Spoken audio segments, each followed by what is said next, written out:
The FFPC Playoff Challenges are back for another season.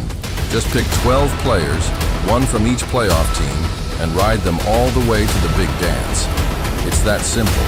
Over $1.8 million is on the line between the two contests exclusive.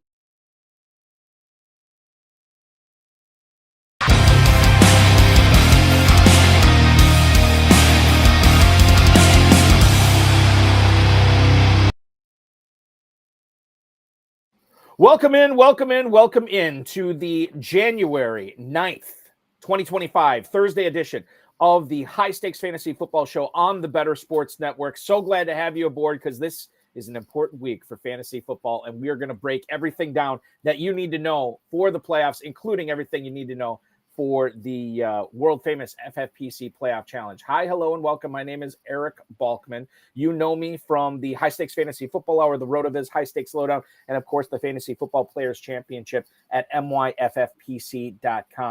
I want to welcome in my co-host. Welcome back to the show, the waiver wire queen. She does it all during the season for Legendary Upside. You follow her on the X at Steph Miller 57. Steph Miller, Happy New Year. How are you? I'm doing great. Happy New Year's. It's always good to end the season on a bang.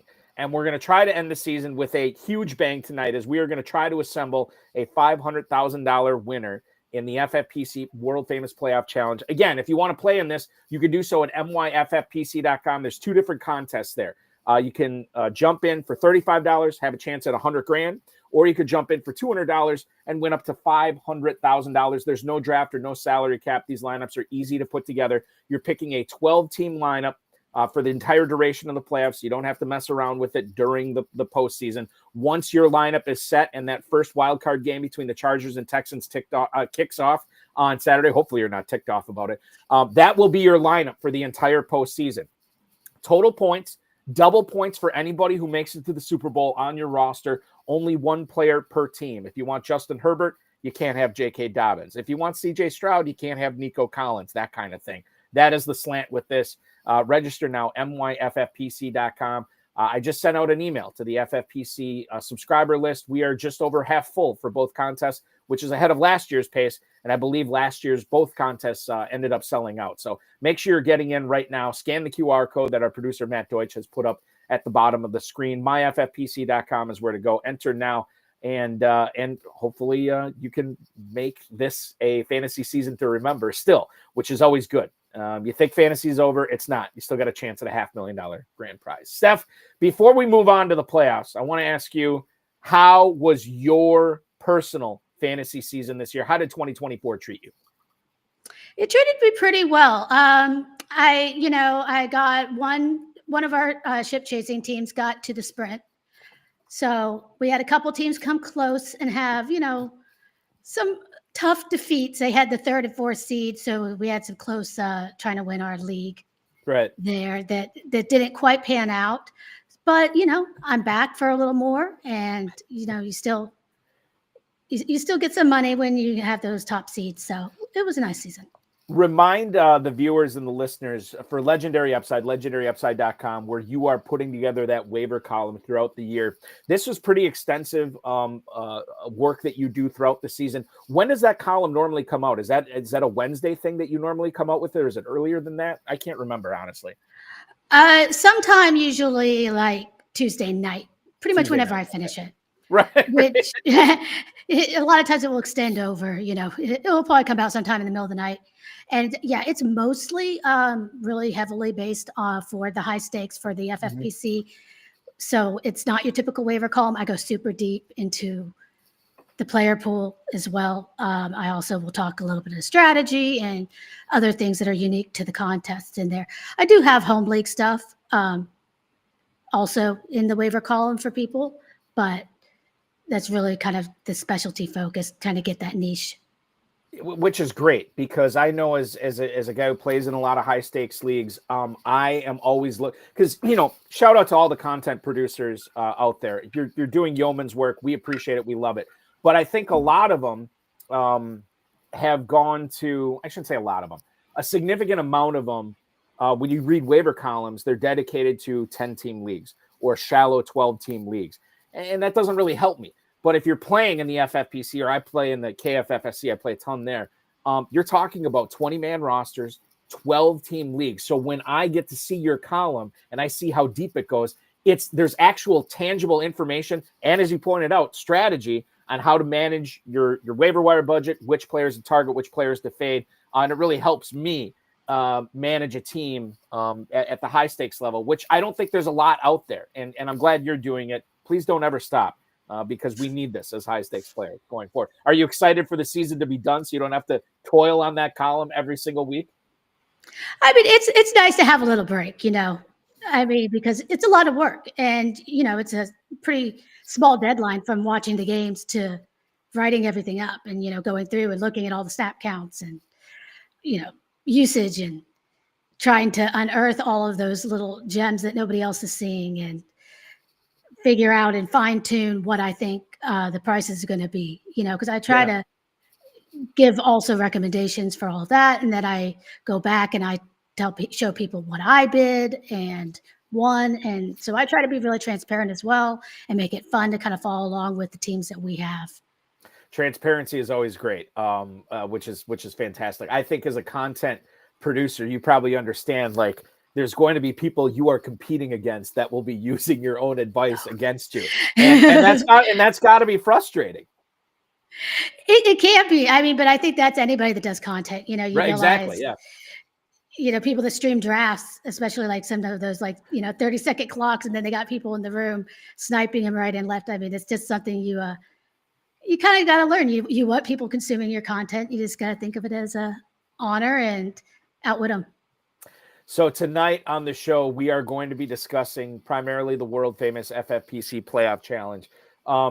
For those of you who are not playing in it, number one, check it out, try it. I promise you, I shouldn't promise you. Maybe you'll hate it. I don't know. Maybe it's not for everybody. This is a horrible endorsement, but I'm just speaking from the real, being honest with you. The majority of the people I talk to who play in it come back every single year. So that's the best endorsement I can give. It is a lot of fun. And if you never tried it, definitely try it out, because that will be the majority of the advice we're giving tonight. The majority of content that we're producing is all dedicated to this specific challenge. We've broken the show up into 3 parts tonight. First segment, Steph and I are going to analyze what you need to be doing with each team in the AFC. Second segment, same thing, but we're going to tackle the NFC. And then in the final segment, I'm going to put together a lineup. Steph's going to put together a lineup, and undoubtedly one of them will win the $500K. As an employee of the FFPC, I can't enter mine, so feel free to dupe my lineup. I'm usually good for a middle-of-the-road average finish in this thing. If I go back and look at what I've released on my shows in the past, I've never had one that's been right up there, but maybe this will be the year. And as the better boss is pointing out, he was so bad in fantasy football this season, it is now time to win it all back. This is the equivalent of when you're playing poker at night with your friends, and you're just playing low stakes, and then about 11:30, midnight, when the pillow comes calling, everybody's like, all right, let's do one more hand. And everybody just shoves everything in that they have in front of them. And it just all comes down. This is kind of what this is, because no matter how bad or good your fantasy season was, you could win $500,000. So think about this. Could be, I've had those seasons. Steph, you've probably had those seasons where you get done with it. You're like, what was I doing this year? God, it just turned out so bad.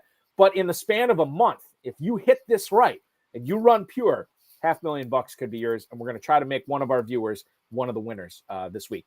Okay, so let's go to the AFC. I want to kind of do this quasi game by game. We're going to bounce around. We're going to start with a team that is not playing this week, but seemingly always has a hand in who wins this challenge every year, and that's the Kansas City Chiefs. For years, we have seen 2 players primarily owned in this Kansas City Chiefs championship window team. They've been Patrick Mahomes and they've been Travis Kelce. Steph, when you look at some of the other electric quarterbacks that we'll talk about tonight, Josh Allen, Lamar Jackson, to name a couple right off the bat, do you think Patrick Mahomes might actually be under-owned in this competition, and knowing that they're the number 1 seed and the favorites to get to the Super Bowl, to the AFC? Are we not talking about Patrick Mahomes as our quarterback option enough? Non-Superflex, you can only pick one quarterback, but nobody really talks about Patrick Mahomes being their quarterback. Should we be talking about that and considering him? I mean, if you take Patrick Mahomes, I think this year you're going to be getting very different. Like, I don't think he's going to get owned at all. It's going to be mostly the rushing quarterbacks that people really gravitate towards, just because we've seen those scores get so high. And Mahomes hasn't had the best season, like fantasy-wise, if you look at his stats. He has not been a league winner. So regardless of the fact that he's got the highest odds to make the Super Bowl, people still don't want to play him. I think Kelsey far and away is going to be the highest owned Chief and one of the highest owned players in the entire contest. So I went back and shout out to Fantasy Mojo, Darren Armani, fantasymojo.com. Anytime we cite statistics like this for the FFPC, it's always due to his website. And if you are a high stakes player, highly recommend getting a subscription to fantasymojo.com. He will tell you, oh, it's mostly just stuff you want to get in the draft season. No, you want to subscribe for the in-season stuff. And then obviously the playoff challenge stuff. So just looking at this last year, in the world famous FFPC Playoff Challenge, Patrick Mahomes was owned in 3.4% of leagues. That was it. Once again, I shouldn't say once again. Last year, it was the two guys I mentioned. Lamar Jackson and Josh Allen made up 75% of all rosters in this competition. Everybody had 75% of all the teams had one of those guys. The Patrick Mahomes pivot could work this year. I would say that it was probably more likely to work last year because he is down a little bit. The Chiefs have changed the way that they move the ball down the field and the way that they're winning games this year. So I am less convinced that Mahomes could be the guy this year. But when you talk about not wanting to have a chalky lineup, having Mahomes in as your quarterback over Jackson, over Allen, it's really compelling. This is not a guy who is the quarterback on a 5 seed, a 6 seed. He's the 1 seed, and you want to have those double points in the Super Bowl. That is my case for Mahomes. Let's move on to his backfield mate in Isaiah Pacheco. Now, Pacheco is going to be contending for carries and touches with Kareem Hunt back there and Carson Steele, and there's a whole cavalcade of guys. Pacheco is a guy that I think some people shy away from, and this will be a recurring theme tonight. People will shy away from him in the season-long game because he runs with no respect for his body. He does not protect himself on the field, and it causes him to hit the injured reserve. God, I'm in baseball mode already. Caused him to hit the injured reserve list, which had happened again this year, and Kareem Hunt took over. This would be an uber fade of Mahomes and Kelsey if we're going to go to Pacheco. But bear in mind, Steph, 38% of teams in this challenge last year had Pacheco. You think that number is going to be right around 38% again this year? I think it might be lower. We actually, over at Legendary Upside, Pat Crane does ownership for this contest every year that we have available for subscribers on our site. So I took a look at some of these numbers previous. We have Pacheco owned for, I think, 1%. 1%? I mean, think about it. Hold on. This is the projected for this year, right? For this year. Got it. Okay. Yeah. Keep going, please. So, I mean, you got to think about it. And it's like, it's hard sometimes when you take these projections, to just hear them in isolation. But, you know, when you put it through of how the whole teams and people are probably likely to choose, because, you know, it's like one little piece affects everything else. Right. You know, he hasn't gotten full snaps. He hasn't looked like himself off of injury report, you know, coming back this season.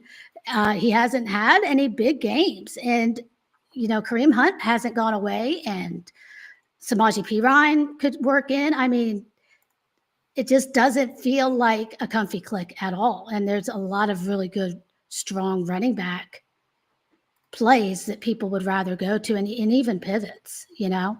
I just, again, Kelsey's probably the highest owned, one of the highest owned players we have on the whole slate. Even though he hasn't had his normal season, I think that he still just feels comfy, and people think he always pulls it off in the playoffs, and it should happen again. And that's the thing. Like, and you bring this up, like, you know, just because he has not had his normal season, it's still a pretty awesome season for tight ends. And I think that I'll leak into this topic real quick because I think it's been we've talked about it to death, including with Cullen Hoffman.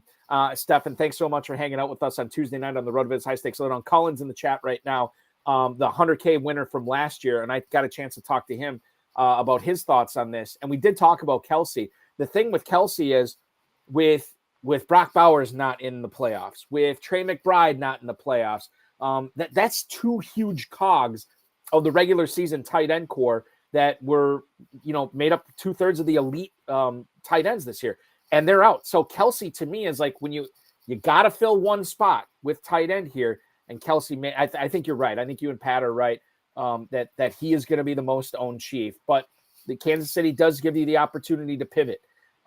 If you wanted to go not with Pacheco, not with Mahomes, not with Kelsey, but if you wanted to go with the receiver, is there enough upside with DeAndre Hopkins? Is there enough upside with Marquise Brown? We know Xavier Worthy has the explosive playmaking ability on his side, so I can see that. How do you look at those trio of receivers for Kansas City for this competition? Well, I think that DeAndre Hopkins and Hollywood Brown are not going to be owned at all. First of all, Worthy will be lower owned, but he'll probably be the most popular, I think, of the three, and for good reason, in my opinion. I have a hard time getting to D-Hop because I do think that they are going to increase his role, it looks like, in the postseason, but still he hasn't gotten there. It does look like maybe Hollywood is in that Rashee Rice role. So that's a little appealing to me. But Worthy I do like as the pivot. That's probably my favorite one. He's still going to be low enough owned to make it a really good pivot.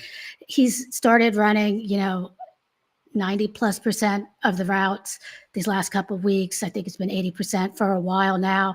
He's getting a big target share. And they were talking a lot about when Hollywood came back, it allowed Worthy to play the role they drafted him for. So he was kind of almost playing out of position for a lot of the year, as well as we always see talented rookies start to earn more opportunities a lot of times down the stretch. And especially the Chiefs are one of those teams that are known for not playing their rookies all the way, earlier in the season, that a lot of times they do increase the role. So, I mean, we see the explosion there, and we've seen him get rush attempts, catching those touchdowns. I mean, they want the ball in his hands. So that, to me, makes the most sense. But if you wanted, like I said, to get a 1%er again, or maybe a 0%er, Hollywood would probably be the next guy I would pick. It's so wild because I'm looking at the ownership percentages for the Kansas City receivers last year, and it's guys who are not. It's Marquez Valdez-Scantling. It's McCole Hardman. It's Rashee Rice. Guys that are not playing in the postseason this year for Kansas City. The highest owned of those three guys, Rashee Rice, was 10% owned last year.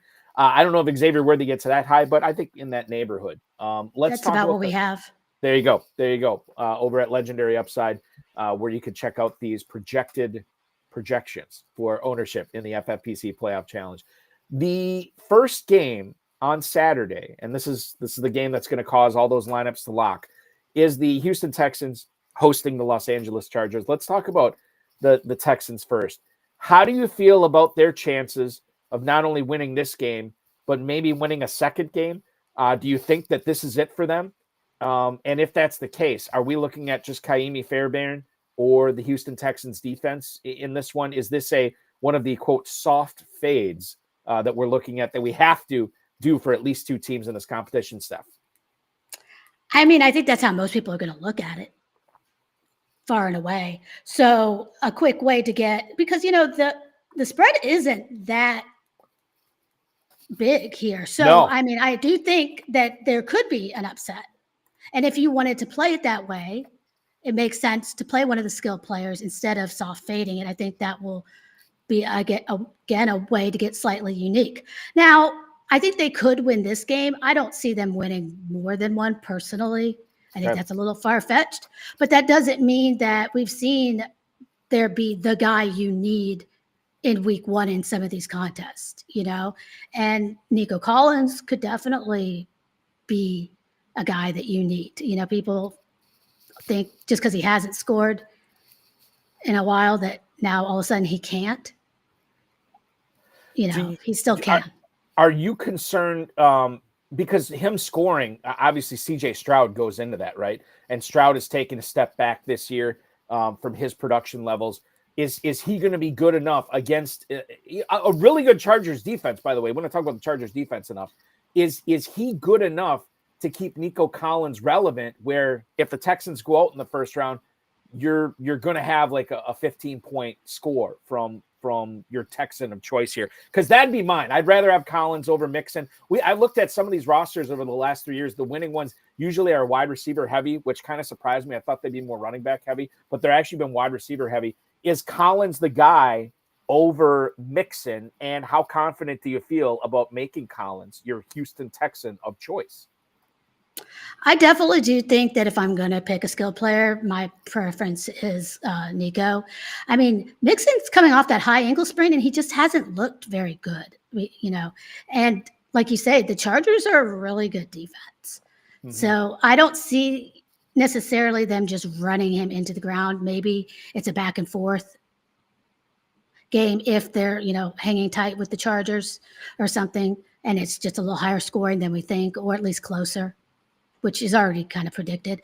So I would do that. I like Fairbairn quite a bit, but I think that's going to be a pretty popular play as well, because this is one of the few dome games we get. So people want the kicker in a better environment as well when they're looking at those fades, Yeah, the dome game. So this is the dome game. The as of right now, the Vikings Rams, that's at SoFi, that's inside. And then I thought there was one more, or am I making this up? Maybe that is just it. Those are the two dome games of the opening of the okay. All right, yeah, because Tampa, Philly, Buffalo, Baltimore, they're all outside. Okay. And the total on this too, only 41 points. So maybe not a lot of scoring, but I think Fairbairn is going to be a pretty popular guy. Last year, Nico Collins was owned in 36%, and Fairbairn was the kicker for 24% of the FFPC players in this. Okay, so that's the Texans. Their opponent is going to be the Chargers. Now, I think the most chalky play here, and maybe the correct play, is going to be Ladd McConkey. This guy has got, I don't know what it is, Steph, like 8 games, 9 games, 10 games in a row of at least 50-plus receiving yards. The floor is there, and we saw the ceiling in Week 17 as well when he went crazy with the 2 touchdowns. Should have been 3 touchdowns that game. But he is not, he should not, I mean, we'll see what happens. He is probably not going to touch the ball as much as J.K. Dobbins. Dobbins is riskier. Now, he did get some rest on IR, obviously, when he was hurt. Is he worth the risk over Ladd McConkey, or is it McConkey or bust here for you between those two players? I mean, for me, it's probably Ladd or bust, personally, just because I think, maybe J.K. can do it for one game, but if you're playing them to win and going on, I don't think they're not going to be favored. So right. It's going to be hard to ride him past just one game. So, and Ladd's just, getting tons of work. And now we have QJ is questionable. Yeah. So, I do think it's interesting to maybe flip it and do kicker or defense for LA and do the skill player for Houston, as again, you can always look for ways to get different just within a game. Not even the player, just how you're attacking it or looking at it and going the opposite way can be something. Because it's not just straight ownership. Sometimes it's pairings as well. So, just getting that unique combination or a more unique combination is another interesting way to attack this. I think I think the most fascinating thing, if you're looking at a skill position player for the Chargers this weekend and beyond, Josh Palmer has been ruled out. He is not playing in this game. Tom Pelissero, to your point, Steph, earlier this afternoon, said that Quentin Johnston on the final injury report is listed as questionable with a thigh illness or a thigh/illness. I hope it's thigh/illness, because whatever a thigh illness is, I don't want to have that. That sounds awful. He caught 13 balls for 186 yards in week 18. I still am not sure if that was real life, but apparently it did happen. He gets 55 catches on the season, 711 yards, and he did get into the end zone 8 times. This was an interesting pivot after what we saw in week 18. It becomes a lot less interesting if he can't go. Now, you do have the added benefit of inactives coming out 90 minutes before lineups lock in this competition. Let's say he's active. Is he worth a pivot? Maybe not in the $200 contest, maybe in the $35 contest, where you would think about Quentin Johnston over Ladd McConkey. I mean, like you said, the $35 contest is a lot bigger. So it's one of those, if I had a very chalky lineup or a lineup where every play was safe and I just wanted to kind of do one giant pivot, some of that makes sense. Also, if I had a lot of teams, it depends on if I have one team that I'm going for, or if I have more of a portfolio, for a lot of these decisions. Because sometimes you don't have to get ultra weird and go really deep into them to, if we look at like the winning lineup last year, it wasn't weird. It was more just playing on a player on a team that people were not betting on to make it through. So, sometimes just looking at different scenarios can get you different enough. But if you wanted to make just one extreme pivot, I mean, that's definitely viable. I mean, we've seen him do it, even though, QJ, how many times he can catch the ball in a row for multiple games is always a question. But he's got the big play. I mean, he's a big play threat. That's what we always thought he was going to be. And was this breakout for real? I don't know. My dynasty team with him. That was the one thing I was looking at when I was watching week 18. I'm like, what is this performance going to do to Quentin Johnston? Because it's not like he's on a team with like Jahmyr Gibbs and Jameson Williams and Amon-Ra St. Brown, Sam Laporta. He's on a team that doesn't have a ton of big time skill position players, with the exception of Ladd McConkey. They don't have an elite tight end. They don't have an elite running back. They're probably not going deep into the playoffs. At least I wouldn't think. Excuse me. With where you would choose your quarterback. So he's in a really fortunate position where I think that we will see some interesting ownership in the $35 competition for the FFPC Playoff Challenge.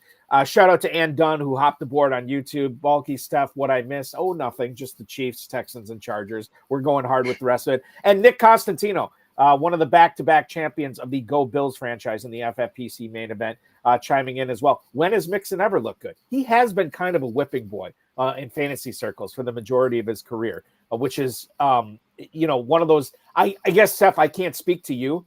I had never drafted Joe Mixon and been like, oh, I'm super psyched for this pick. Like, it's usually like he falls to me and like, okay, the slide has ended. We gotta pick him up here. Yeah, I've never been a big Mixon bull, but I mean, somehow he gets there, even though he's not very good, in my opinion. I mean, when we look, he still somehow gets there.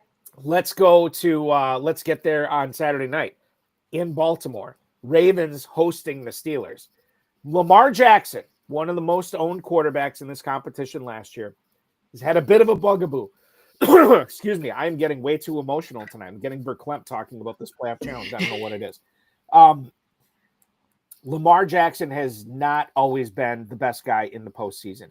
Now, we know what he can do in the regular season. He's won the MVP multiple times. Is this the postseason where you can trust him? I have heard smarter people than me say this is Baltimore's year. This is the year they get to the big dance. And if they do get there, obviously you want a Raven on your team, and it's probably going to be Lamar Jackson or Derrick Henry. That'd be my guess. I'm sure the legendary upside projections would have something similar, but I'll check them out just to make sure.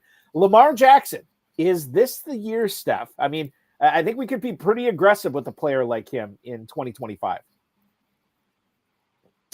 I mean, the Ravens look really good. They have really good strength. If you look, they have good odds to make the Super Bowl. But the thing is, if they win the first round and the Bills win the first round, they're likely to face each other. They're going to be playing each other in the second round. In Buffalo. And I mean, in Buffalo, and I saw Nick's in the chat. I don't want to be talking bad about the Bills here. So, but I mean, both of those teams I could see easily making a run. I mean, that would be a toss-up. But I think Lamar's going to be the second highest owned quarterback to that point, for sure. If he could pull it off now, I do worry a little bit more now that we know that Flowers is going to be out like the first round. But maybe they just rush it more. Maybe, they just lean on Lamar more. But he's on fire right now. He could definitely make a run and, have it be their year. I'm just looking at this. I like him. And he was, to your point, the most owned quarterback in this challenge last year. 41% of FFPC players had him. The next closest, Josh Allen, at 34%. And some crazy son of a gun had Mason Rudolph. One person rostered Mason Rudolph as their quarterback in this challenge last year. God, I love it. It's so much fun to talk about. You mentioned Zay Flowers. We know he's out this round. Will he play next week? I don't know. I would imagine his status is going to be up in the air. What do you do with Zay Flowers, knowing that this is a Pro Bowl receiver for Baltimore? Baltimore receivers don't make the Pro Bowl. That just doesn't happen. So he's kind of a unicorn. And you want unicorns on your team, but you don't want unicorns that are hobbling along on 3 legs on your team. What about Zay Flowers in this competition? How do we handle it knowing he's missing at least the first game? I mean, this is I don't have those type of guts in this contest to make that play personally. Again, I guess if you had a huge portfolio and wanted to punt it off on one and take that risk, but it's a big risk because we don't know that much about what even the exact injury is, the timeline. It's been week to week. It's, here or there. They're not being very forthcoming. So I don't really have a good educated guess as to if he'll be back. Maybe my feeling is more they're going to try their best to make it through without him. And then if they make it to the Super Bowl, put him out there. But then we still don't know. Would he be just more of a decoy? Would he actually get his normal, thing of routes, how effective he's going to be? I don't think that it's worth the risk in this contest. Again, you can go to a lot of these secondary players when you look at ownership, have 1% ownership already, something crazy low, 3, 4, under 10% without, the risk of not playing it in these games. I'm kind of with you. I always say I'm a weak man, right? And Zay Flowers, how disappointed would you be if you roster him knowing he's out this week and then you find out he's out the following week? And then what if they lose to the Bills? Then that's it. And you get a 0 for that. Even if they bring him back for the Super Bowl, worst case scenario, Baltimore's got to get there. We just don't know his role. And that injury looked awful, looked absolutely terrible when I saw it. And I don't know, are they playing games? Is there some gamesmanship going on here with how serious the injury is? Possibly. Joe King points out in the chat, Rashad Bateman, Isaiah Likely calling to him. Would Bateman and Likely be calling to you, knowing Flowers is going to be out at least the first round, and knowing that that it is a dominant run game that Baltimore has, and they have Mark Andrews, which we're going to talk about in a little bit. But specifically about Bateman and Likely, how interesting of a Baltimore pivot do those two players make for you, Steph? I think Bateman would be my choice if I was picking between those two, because it looked like when we saw Zay leave the game that Bateman definitely stepped into the number 1 receiver role. And he hasn't gotten a lot of target volume, but he's been very efficient on it. And he's looked good this year, like as he's come back, and I would expect him to have the bigger role, and I don't think people are going to go there. Likely it's a little harder for me because I would take Andrews. I think we've seen Andrews come on again later in this year. But if you wanted to, I guess, punt tight end, it's just one of those, again, I don't think you need to get that far down and that cute. But if you wanted to totally punt tight end, I guess you could. Yeah, and it could be, I guess I get a little bit more conservative when I see stuff like this. I'm in the $35 version, I would be more likely to take on Bateman, more likely to take on Likely, for lack of a better word. But if I'm only firing a couple of bullets, I just don't know what's going to happen with Baltimore with these other guys. You know who I do know is going to perform? Lamar Jackson. Mark Andrews, Derrick Henry. And I feel much more comfy, cozy with those guys. And to your point, Steph, I think you brought this up before too. You don't have to get all that weird with these competitions in order to win a six-figure grand prize. You look back on some of these winning lineups, and I think that a lot of the reaction was, really? Out of all the teams, that's the one that won? Yeah, you can have a lot of chalk and still win. Mark Andrews, I want to talk about him just real briefly before we switch over to Pittsburgh. He has caught a touchdown, I believe, in 6 straight games. Touchdowns are not a sticky stat, and yet Mark Andrews just seems to be the Velcro to the football. He in the end zone. He is making it happen there. Are those performances in the red zone for him over the last month and a half of the season enough for you to say, yeah, I'll take him as my tight end, or maybe just take him as a flex? I mean, yeah, I think he's one of the best pivots off of Kelsey there is in this contest, because it's a huge, again, ownership discrepancy between, like I said, Kelsey and Andrews. And Andrews is probably, arguably, most people would say, the second best tight end if we're looking at these remaining teams, So to get that type of discount is already going to make you very different. And he's going to be the third lowest player on his team, I think, owned as well, because we're going to have Lamar Jackson and Derrick Henry with a lot more ownership. So that alone is going to make you unique, just getting him into your lineup there. And I think they're using him in the red zone. That's not going away. I mean, we've seen this over the years. This isn't just this year. I mean, they target him in the red zone and he scores touchdowns, and he's going to get more targets with Zay out. He's been getting more targets, I think, as he's gotten healthier. I don't know how healthy he was earlier in the season.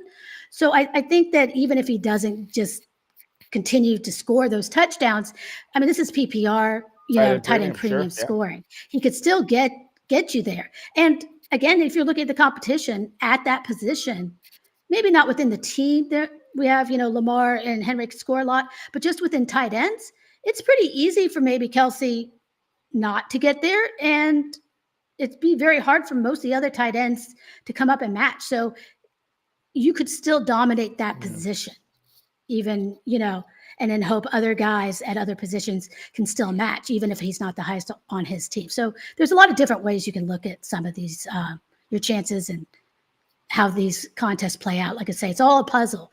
It's like one decision leads to another decision to another. And that's where you start to realize that you don't have to get that different. It's more if you just kind of change your mindset and how these pieces fit together, you can get unique as well. We just talked about Kaimi Fairbairn being one of the kickers that is going to be kicking indoors for the first round of the playoffs. He is now the only kicker that will be kicking indoors, is the NFL just releasing a statement less than 2 minutes ago. Quote, in the interest of public safety, Monday's Vikings-Rams wildcard game has been moved from SoFi Stadium in Inglewood, California to State Farm Stadium, the home of the Arizona Cardinals. So that game is still going to go off on Monday. It's still going to go off at its 8 o'clock Eastern scheduled time. However, it will now be played in Arizona as opposed to Los Angeles. More to come on that when we tackle the NFC, but I wanted to make everybody aware right now that that game, no longer in Los Angeles, it's going to be in glorious Glendale, Arizona.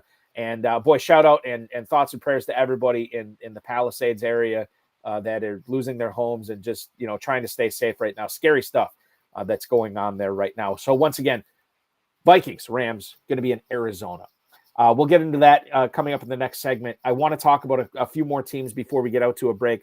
Pittsburgh, I don't know. Maybe this is a quick conversation with you, Steph, because they are underdogs in this game, the 6th seed in the playoffs, but they are a team that has played Baltimore relatively tough and beat Baltimore several times over the last couple of years, or last few years, I should say. So I don't think we could take it for granted. A lot of people will just pick the defense or pick Chris Boswell, who's been unbelievable this year.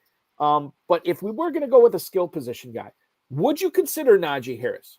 Would you consider Jaylen Warren, knowing how involved Warren is in the passing game? And this could be a game where Pittsburgh has to dump off and throw a lot to keep up with Baltimore in the second half of the game.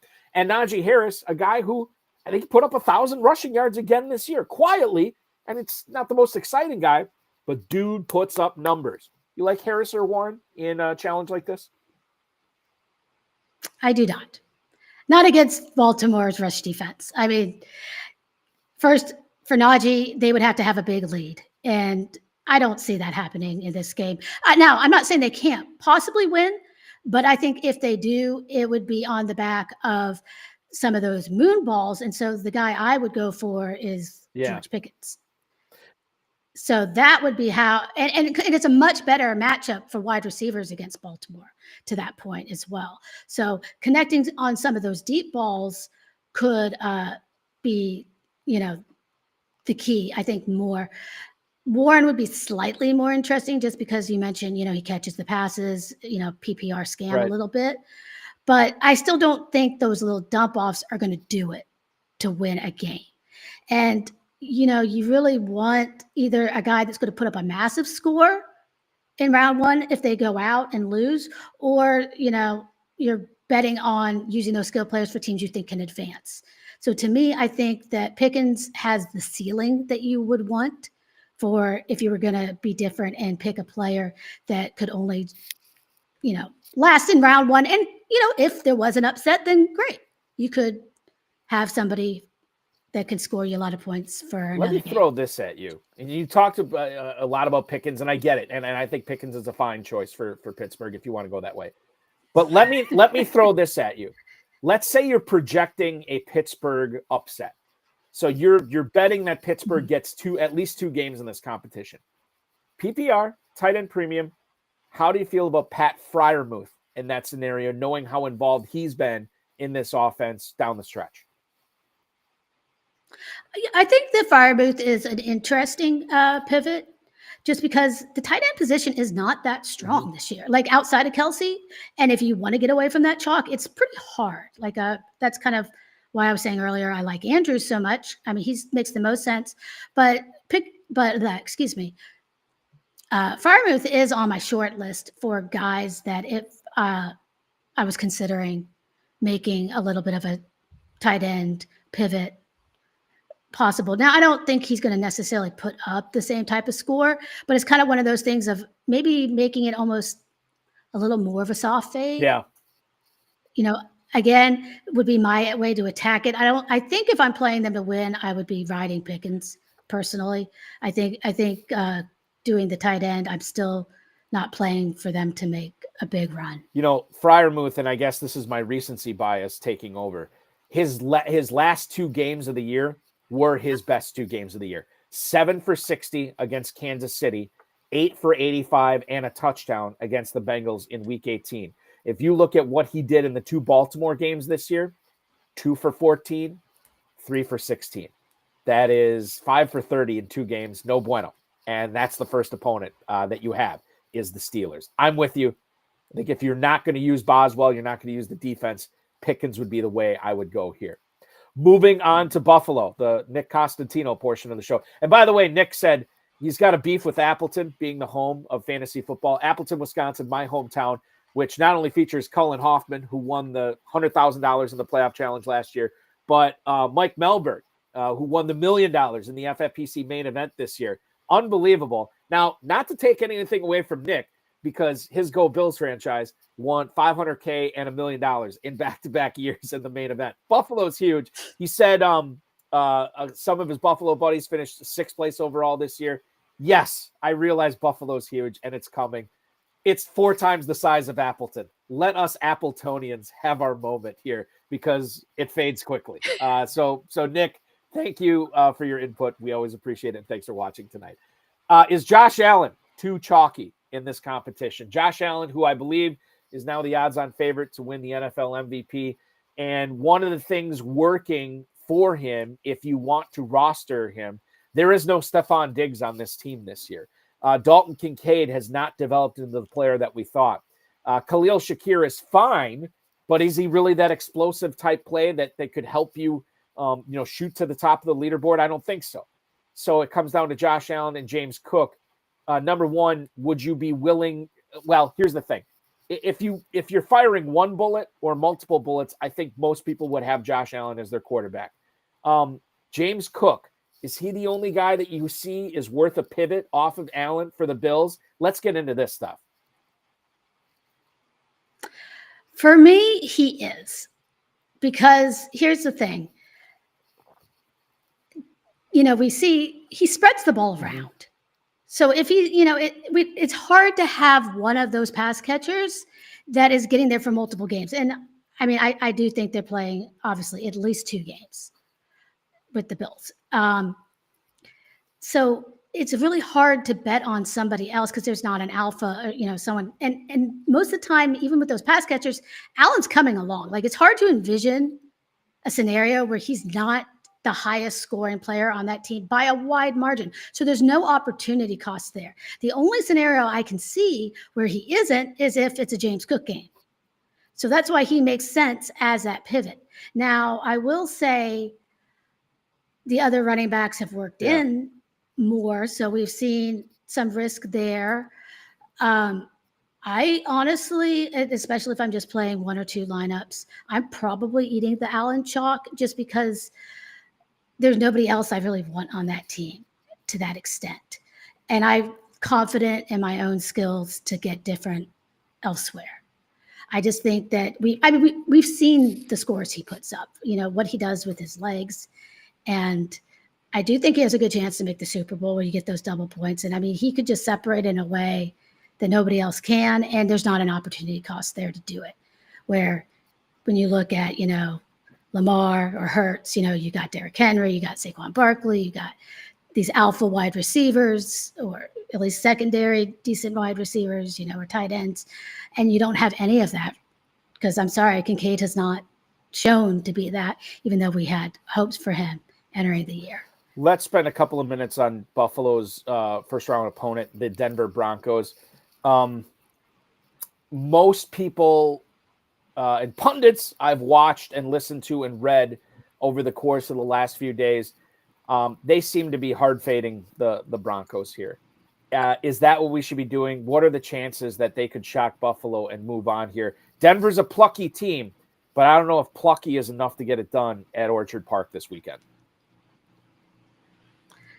Yeah, I mean, I have a very hard time seeing this happen.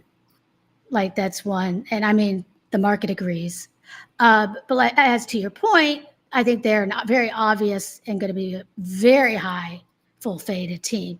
So I like, one of my favorite plays, I think, for Denver is the defense. Because I do think that they are a legitimately good defense. The weather's probably not going to be very good in this game. They've racked up sacks. So maybe it's not at least super high scoring or, to the point. And they could at least put some pressure on and be and that's a way to get a little different just in picking who your fades are still and lead you to another path that's not exactly like everyone else. We talked about players like George Pickens. Well, maybe not Pickens isn't a good example, but Rashad Bateman, Isaiah Likely, Khalil Shakir, these guys that could be all the difference in the world if you pick them. I look at Denver. I see just a gobbledygook in the backfield. I don't want to touch that. Cortland Sutton is going to be owned for people who want to take a stab. But I look at Marvin Mims, a really good compliment to Sutton. And Sutton makes him better. Mims makes Sutton better. Mims is a big-time, big-play guy. Look what he did against the Chiefs, and I know it was the Chiefs' backups or whatever, but it wasn't all their backups. And he blows up in Week 18. He's had some other blow-up plays this year. Is he the perfect big-play guy that you'll throw in as a flex and hope that he ends up being the correct Bronco to own instead of going with a kicker, going with a defense? What do you think about Marvin Mims in this challenge? Because he's going to be owned. I don't know how much, but he'd be a fun guy to watch. I mean, first of all, I've been a Mims bull for a long time, unfortunately. So I was very keen on him last year. I keep going back to him this year. So I'm excited to hear you say that. He's still not getting the volume. I mean, he's still a rotational player is the problem. Like you say, he's been, again, very efficient, and he could get there on just a couple big plays. I think that would still be for me playing it if I was looking, through telling myself these stories.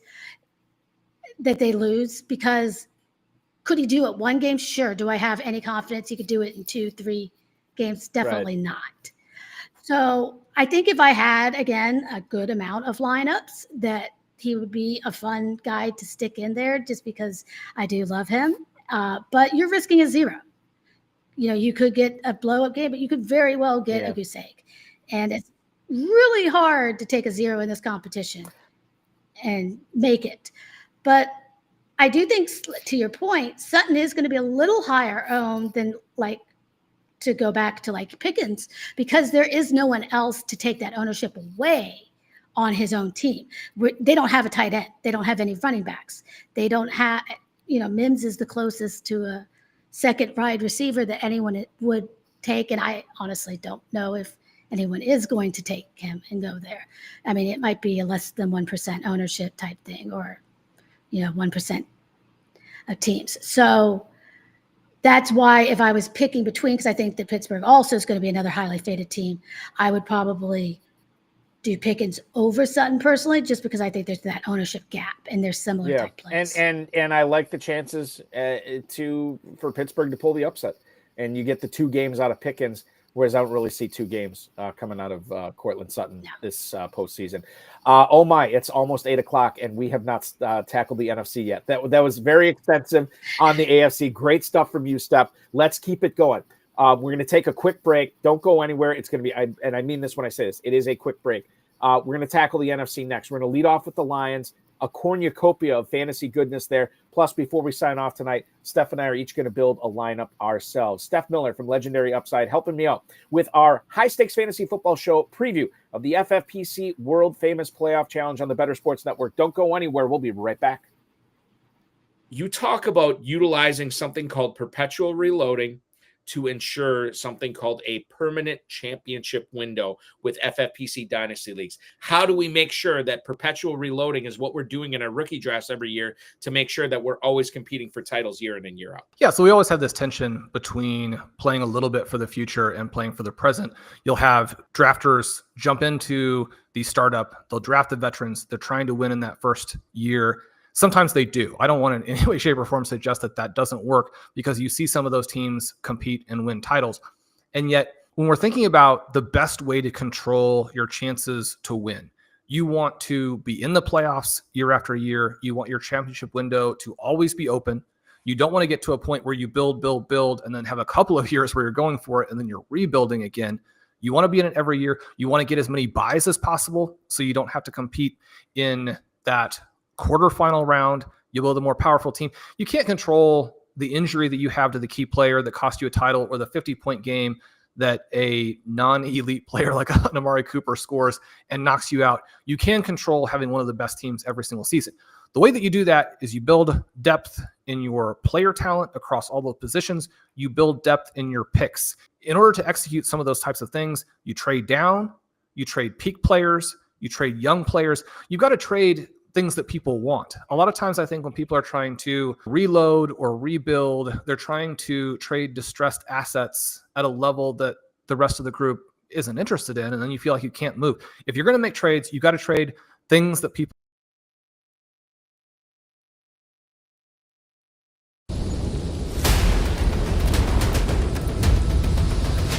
The FFPC Playoff Challenges are back for another season.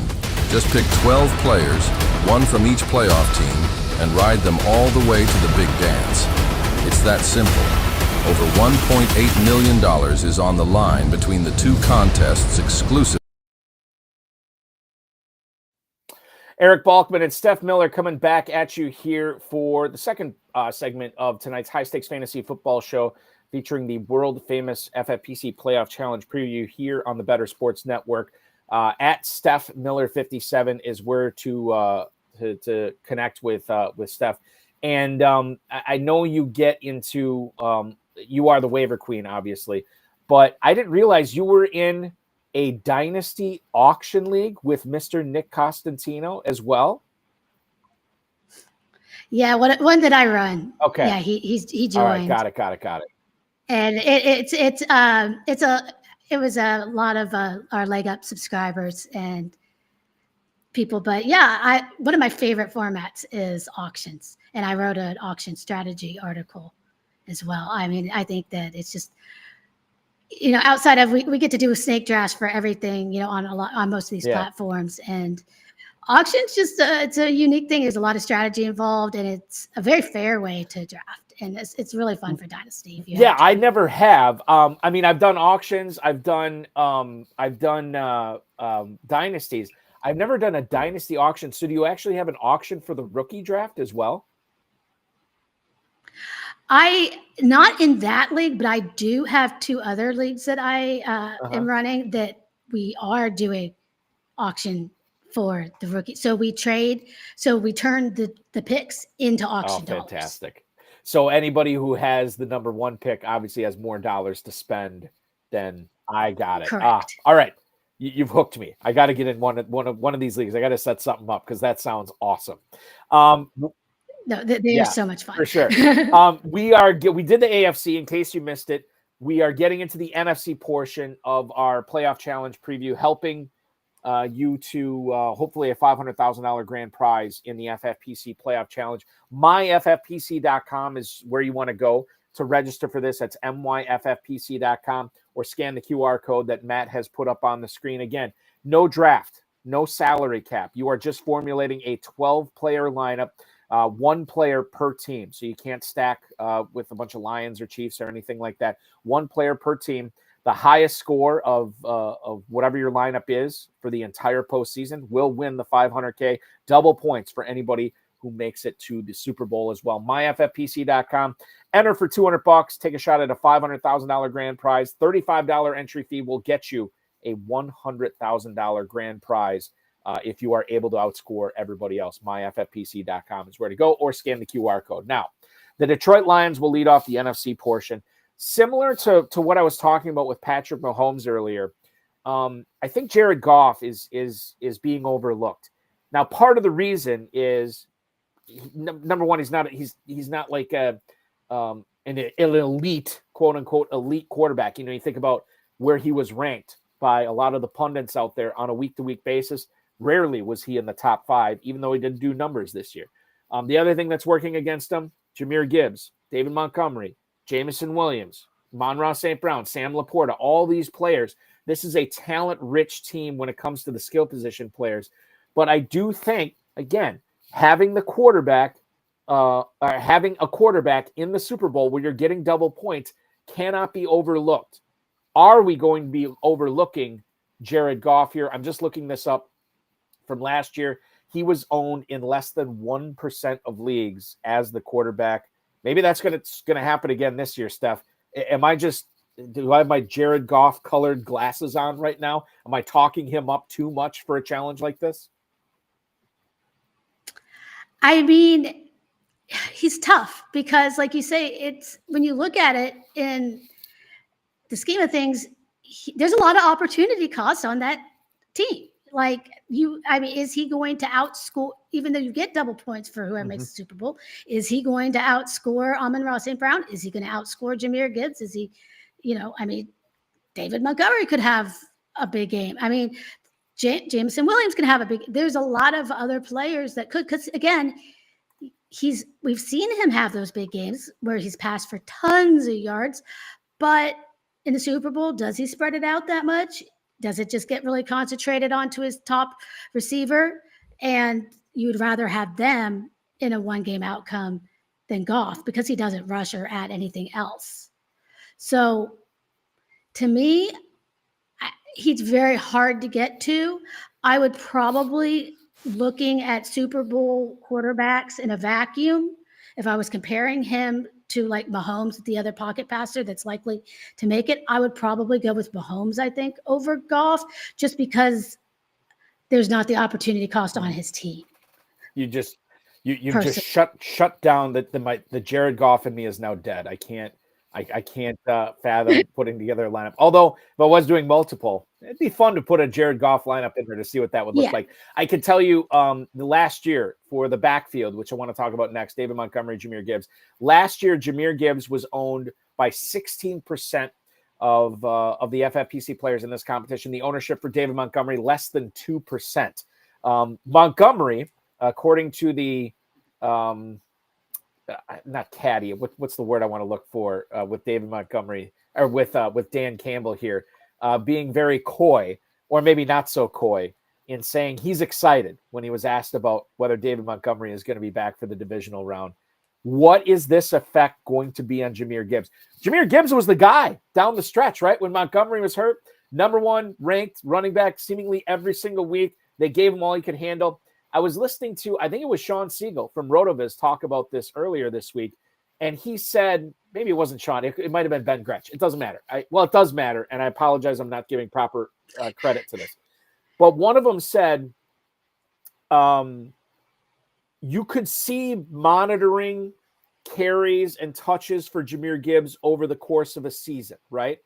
Now it's all about winning these 3 games for Detroit. So why wouldn't you use Gibbs as much as possible? Have him out on the field with the ball in his hands as much as possible. I understand Montgomery is going to have an effect, but maybe not the effect that we think. And maybe it still is Gibbs' season, as the kids say. What about Gibbs here versus Montgomery? What do you think specifically the Montgomery return is going to have on Jahmyr Gibbs? Now, I agree that it's Gibbs' season. But that being said, I think that you're foolish if you think there's not some effect. The team loves David Montgomery. He's going to get some touches. And the place they love to give him touches could be the goal line. So taking away some of that touchdown upside possibly, or at least cutting into it, is where I have some concerns that maybe his ceiling could be a little limited. Does that mean he still can't score from further out? No.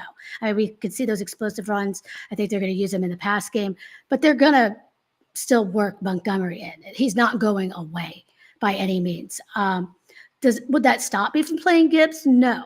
But I do think that he's going – I do think that a lot of people are going to ignore it, and he's going to be very highly owned still. Higher than the 60% he was on last year, do you think? No, I think a little less than that. We got closer to 50. Okay. Now let me ask you this. What if we talked about George Pickens in the previous segment about being an explosive player. If you're going to go with a skill position guy for the Steelers, it should be Pickens, which I agree with. What if I told you in the other conference, there's a player perhaps just as or more dynamic than Pickens, and he plays not on a 6 seed, he plays on a 1 seed, and he plays on a much better offense that churns up yardage and points? What if I told you that was in the NFC? You'd be all over that. Well, it's Jameson Williams, and he's not the number 1 option. He may not even be the number 2 or 3 option on his team, but he does have that explosive playmaking ability. We know the Lions are probably going to make a deep run, and we know that their offense puts up points. How strong of a pivot, strong is not the right word, but how interesting, how lucrative of a pivot is Jameson Williams in this competition if you don't go with Gibbs or St. Brown or Laporta? I mean, I like Jameson Williams. I think that he definitely could be somebody to get you there. Again, going that far down on the team, if I only have one team, it's hard. If I have a portfolio, I could definitely get there. But to me, Amon-Ra St. Brown is probably the best play on the slate, the entire slate right now. Now, this doesn't mean he's low owned, but he is quite a bit lower owned still than what I think Gibbs is going to end up. And if you look at the wide receiver ownership overall, he's not as one of the highest. He's moderately owned. So I think there's going to be guys chalkier. So he's a great pivot. And I mean, a lot of times in these games, when everything's on the line, they're going to go to their number 1 guy, I feel like. I'm not saying that Jameson won't get some shots, especially downfield. And he's proven himself to be more than just a big play guy. But it would be hard for me looking at the numbers right now to really get away from probably Amon-Ra, just because I think he's just such a good play just in his own right. Now, again, if I'm doing tons of lineups, I'm not going to do every single one. So I would probably mix some Jameson in. I do like Jameson I think, better than Laporta, even personally. Maybe that's just still biased, even though he's starting to get there. You know what's interesting is, and I say this, I've said this all week for like all the radio hits I've been doing, like 2 or 3 players. That's usually what it takes. 2 or 3 non-chalky players. Like you can eat the chalk on 75% of your roster here. Just be a little bit different on 2 or 3 players. And if you run pure and you hit on 9, 10, 11 players, and Jameson Williams is that last lion that you have, or is the only lion that you have in the Super Bowl, how much fun would that be? He was owned last year out of 7,800 teams in this competition. Jameson Williams owned in 14 out of 7,800 teams. If you're sitting 25th, 30th, 50th, 100th even, and nobody in front of you is Jameson Williams, and they're playing in the Super Bowl, man, that is going to be a fun watch to see how high he can take you. Now, let's talk about the other 2 big-time pass catchers, Laporta, St. Brown. Laporta was owned in fewer than 2% of leagues last year. The most owned wide receiver in the competition last year was not Amon-Ra St. Brown. It was CeeDee Lamb at 87%. But St. Brown was second at 78%. I'm guessing, despite Gibbs going ham the last month, we're still going to see St. Brown up there, that 75%, 80% ownership. Is that the right move? Is this something you can get behind? Knowing there are so many more pivots on Detroit, maybe more so than any other team in the postseason, you still good with the Amon-Ra St. Brown play here? And I'm not saying you are good. I'm asking you, would you be good with this stuff? I mean, I don't think he's going to get that high, first of all. And then even last year, we only saw 3 players get that high. And, we didn't have quite the same emergence of other guys last year. So even on his own team, there's a lot of competition that's going to split that up, So I think maybe like he's going to be closer to the 40% range, which is why I'm saying like people really want Gibbs right now. I mean, I think Gibbs is just, and then there's a few people that are going to try Laporta. And there's going to be a few people that will go to Jameson Williams. And a couple of people like me that'll use Jared Goff. And a couple that might go to Goff. So, I mean, then maybe you get somebody that's, I don't think we're going to get anyone that's going to fade them, but you never know. I mean, we saw people last year fade, or at least do like Justin Tucker, or something on Baltimore. I mean, who knows? But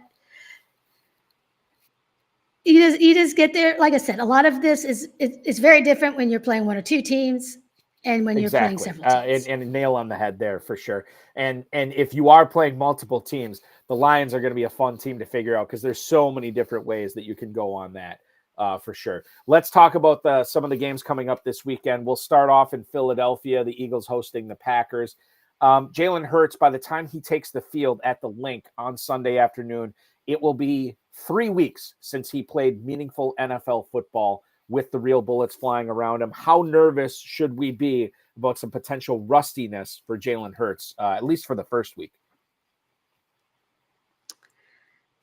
I mean, I guess maybe so, but maybe I'm just a little naive since it was a concussion and not any other physical ailment that I'm not overly concerned. They did pretty well against the Packers when they played them in the season. I do think that they win this game pretty easily, personally, even though as a Cowboys fan, I have a little bit of concerns whenever I see the Packers facing someone in the first round and feel overconfident. Pan back to last year, but I'm still pretty comfortable.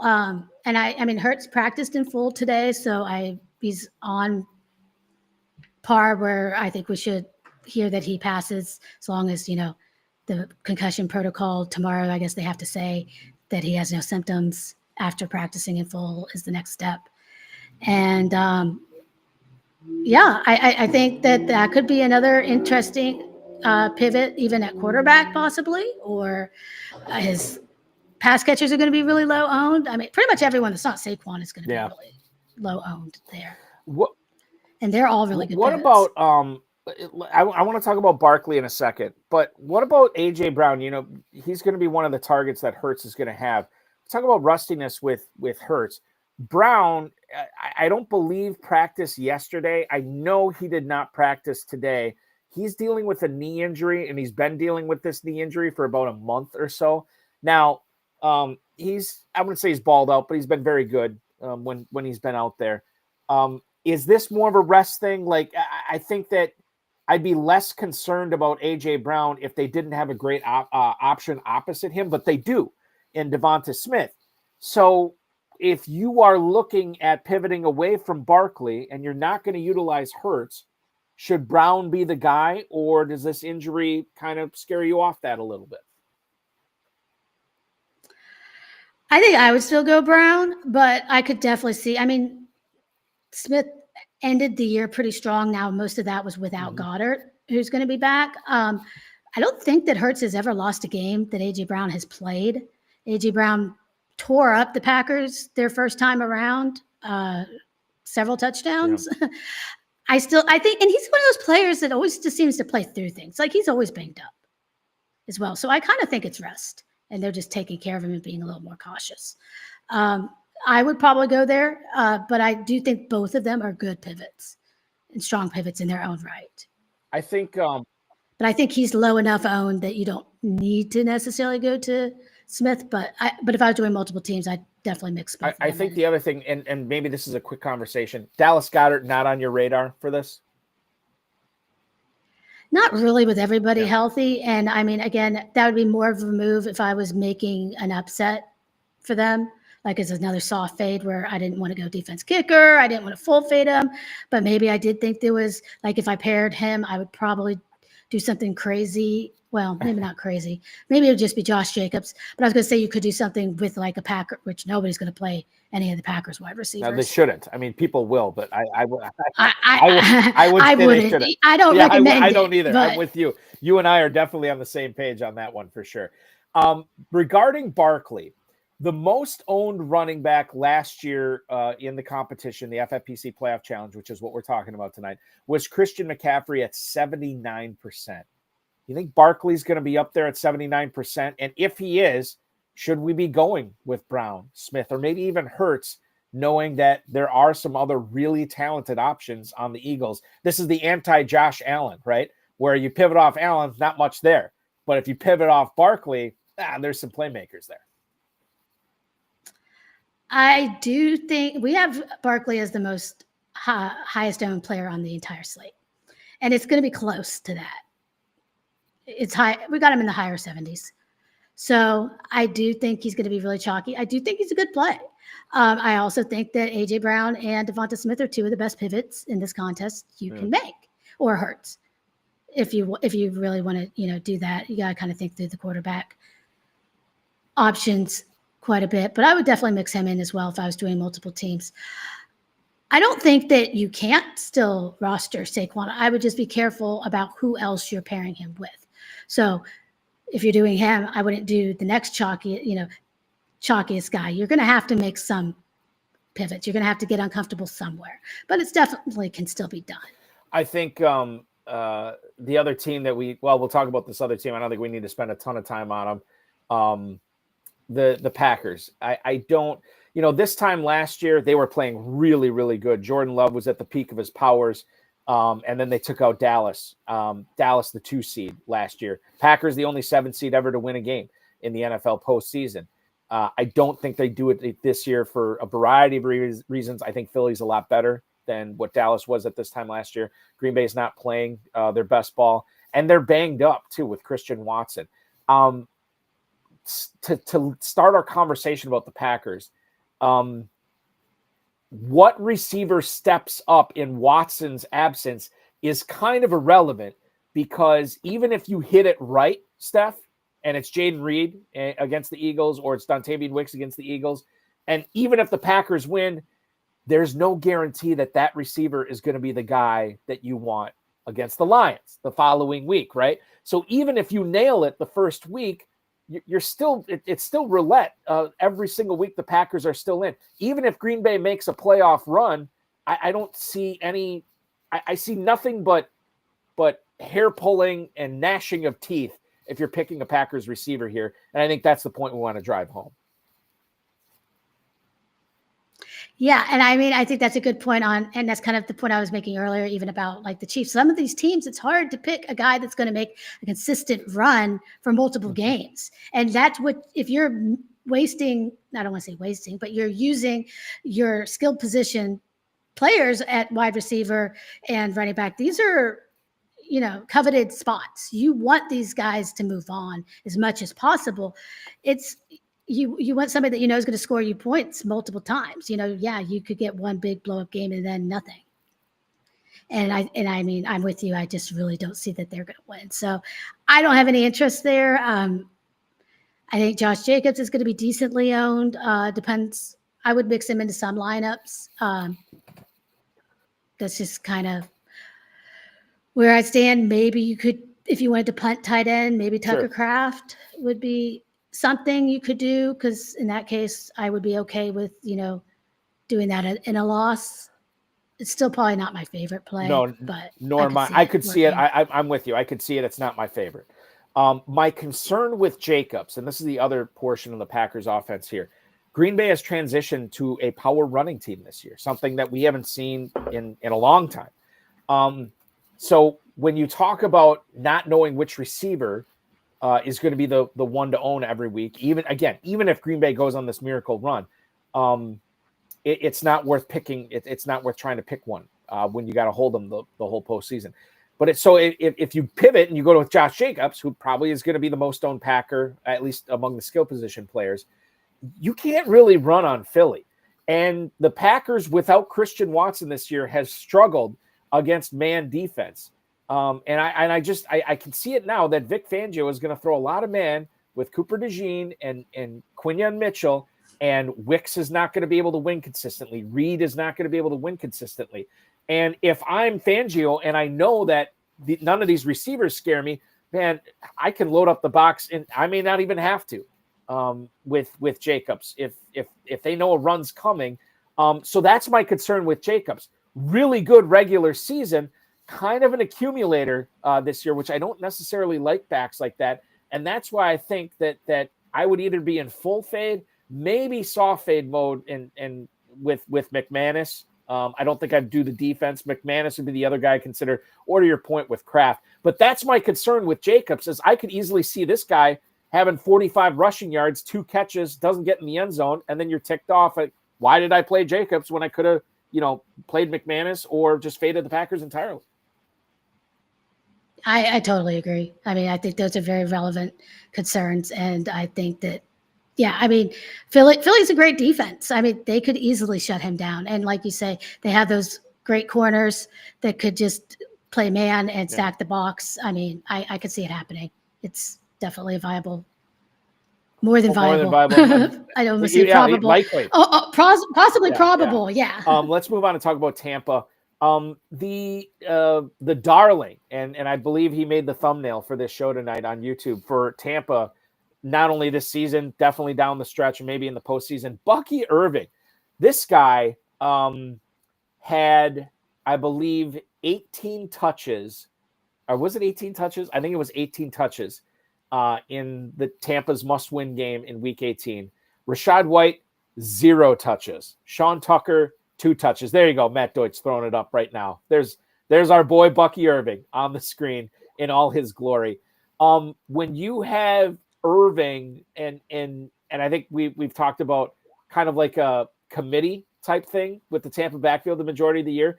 It's not a committee anymore. It is Bucky Irving's backfield. The Buccaneers are putting up crazy amounts of points. When we talk about dark horse teams that maybe could make a run, Tampa's one of them. Do you think Bucky Irving, knowing the presence of Mike Evans on this team, is going to be over or under owned? What are the legendary upside projected percentages show on Bucky Irving? And then also, Steph, how do you feel about Bucky Irving in this playoff challenge if you choose him as your Buccaneer as either a running back or a flex? Well, first of all, I am with you, and I love myself some Bucky Irving. Like he's a fabulous player. I think that we got him a little higher than Mike Evans, which feels right, because I feel like a lot of people are pretty excited about him. I don't think that Rachaad White is going away necessarily. I do think people are a little overconfident there. Now, I'm not saying he's playable in this. I don't think he is. But, if it's still projected to be a close game. It's projected to be a very high-scoring game. So if they got behind, we could see White get out there a little more than we'd like. You could tell yourself a story with Mike Evans and Marshawn Lattimore. Narrative, I think he's healthy and he's going to play this one. So maybe he shuts him down some, but we've seen also Jalen McMillan start to emerge a little bit. I think that even with there's a little gap in ownership, I still really Bucky's a place I'm willing to eat the chalk. I really like him. Buccaneers a 3-point favorite. This is the highest total game of Wild Card Weekend, 50.5 points, according to our friends in the desert here. In regards to Evans versus Irving, last year, Tampa, highest owned player was Evans at 43%. Second was Rachaad White at 20%. Now, bear in mind, Rachaad White does not have the dynamic playmaking ability that Irving does. And Evans, obviously another year older, and Washington has been pretty good against perimeter receivers this year too. So that's working against Evans as well. So yeah, for sure, Irving is a guy that I think a lot of people, he's the player you didn't know you needed until you actually rostered him, and we're thrilled with the results. The other thing I wanted to bring up before we move off of Tampa here, and I have to look up the injury report just to make sure I'm not talking out of my rear end here. Cade Otton, full practice today. Okay, so he's in play as well. Cade Otton was really, really good this season. The concern here, he was not good for the entire season, and he was really, really good in the games that Mike Evans missed. Mike Evans is healthy right now. Do we have any interest in Otton in the tight end premium format like this? I don't, personally. I don't think he's very good. It was always about volume, and I don't think it's going to be there with the healthier guys returning. Now, I will say, with this being the highest total game, I think a very popular to play both sides of this game and people not pick a winner, because you get two games basically that you don't have to do that, because you have those 4 fades, you have the two total fades, and then your kicker defense. So I think a good way to get different would be to maybe do a soft fade on one side of this game, or play it in a little more unique way. Probably Washington would be the more popular way to do it, and probably would be my preference as well. But I will say, I think Bucky or Mike Evans and Terry McLaurin is going to be very popular. Even despite individual ownership, just that combination. Which would make perfect sense. And let's talk about Washington. I'm gonna throw this right at you as long as you bring up McLaurin. Terry McLaurin or Zach Ertz as your commander de jour here. Would you rather get the receiver or the tight end, bearing in mind the tight end premium scoring, knowing how involved Zach Ertz has been the last couple of weeks? And as a McLaurin owner, love the season overall, Steph. Fantastic season. But I do remember a few of those clunkers that he's had this season. And man, it would really, really sting if you play McLaurin and he has one of those clunkers this game. Maybe it won't happen because the total's 50. But it is still in the back of my mind. McLaurin or Ertz, who do you like better? McLaurin? I mean, I'm going to say McLaurin I like better in a vacuum, just because, the passing matchup is amazing against Tampa. But that said, I do like Ertz as a pivot, again, at tight end if you're getting off of the ultra premium guys, just because I think most people are going to play Terry opposite one of those other guys. So that in itself is going to be pretty different. And I don't think Zach Ertz is going to be low owned, but I think he'll be a lot lower, and that combination could be. So it's another way that you could get different. And if you're using it as a pivot off of Kelsey, that's going to cut a lot of ownership as well, because I think he's going to be, again, so high at the tight end. Or you could use it in a flex if you really wanted to be brave. I don't think that this year many people are going to do a tight end in the flex, because it's weaker overall.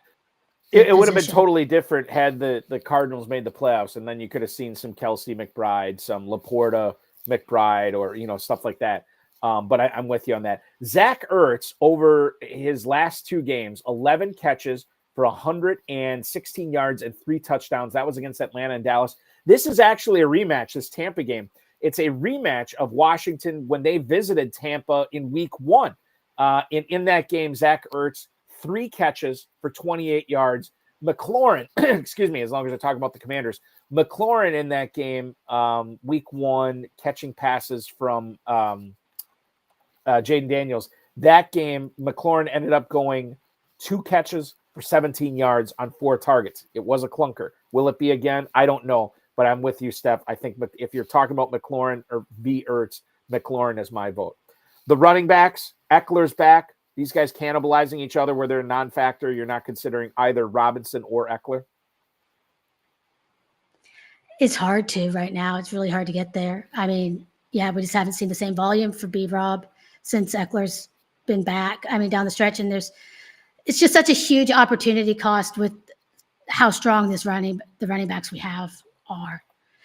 And then you have, because you only have to have really the 2 running backs, and then you get all the flex positions. So now you're going against all the wide receivers too. And it's not my favorite pivot here. I mean, again, it's hard to pick the guy for if they do make a multiple game run, because maybe, they're playing with the lead. Maybe you see B-Rob more, but they get behind and it's a game and it's Eckler the next one or something. I want to move on to the Rams here. And this is the breaking news we had in the first segment. If you did not see this, the Rams and Vikings no longer playing in Los Angeles due to the fires that are going on there. They're going to be playing at State Farm Stadium in Glendale, the home of the Arizona Cardinals. Same time, same day on Monday night. They're still playing at the same time and date. However, that game will be in Arizona. I don't know if it necessarily affects the Rams all that much because, quite frankly, they don't really draw fans. It's always boggles my mind whenever I watch a Rams game. It's the opposing team that has the more fans there. So I don't think it necessarily hurts them at all. But let's analyze the Rams, specifically the conversation of Kyren Williams versus Puka Nacua. And I think largely that is what people have focused on as they try to figure out which Ram to pick. Kyren Williams probably going to be touching the ball more than Nacua. He's had another fantastic season. He's getting into the end zone. He's getting goal line. And, oh, by the way, Blake Corum, he broke his arm. So he is a non-factor going forward. It's Ronnie Rivers that's backing him up. And I think the Rams would have been much more likely to utilize Corum more so than Rivers. So this could be the Kyren Williams show, knowing that this is do or die from here on out. Puka Nacua playing the wide receiver position as well as anybody in the NFL down the stretch. What he's been able to do, it seems like Stafford and him are in a rhythm. There's a synergy there. There's some sort of connection that has allowed Nacua to become statistically and in real life one of the best receivers in the league. When it comes down to these two, I lean Nacua not just because, but one of the reasons is I see a lot of these winning teams being dominated by receivers over the last few years to win the 500K in the playoff challenge with the FFPC. That's probably the tiebreaker for me. I could easily see Kyren Williams. Do you see this as kind of like an even split between Williams and Nacua, or do you think Nacua is going to be a lot more owned? Nacua is going to be far and away more owned. People have been kind of down on Kyren, honestly, down the stretch. He's lost a little bit of his luster. And I agree that he could see more touches, but I mean, just what Puka does out there, it's hard to get away from. He's a guy that I'm still probably willing to eat the chalk on. Again, if I was doing more than one lineup or 2 or 3, I would mix Kyren in because I think Puka's going to be one of the highest owned players in the entire format, just because you look at it, most people don't want to fade this game, and they're going to feel he just feels comfortable. And especially if you're playing them to win, you know where the ball's going and you feel like you're getting there. Now, you still know where it's going with Kyren, not saying you don't. It's just hard to get away from Puka here. It really is. Puka Nacua, Steph, missed 6 games this year. You can probably say 6.5 because he got hurt against the Lions. He still caught 79 balls for 990 yards. Only 3 touchdowns, but he almost had a 1,000-yard season in basically 11 games. That's insane. Mm-hmm. And if you look at how involved he's been, he had this weird Seattle game in week 9, 1 catch for 11 yards. And I'm going to throw out the first game where he got hurt because he didn't play the full game. These other games, for receptions. 7, 9, 7, 9, 5, 12, 7, 8, 10. I mean, it's incredible.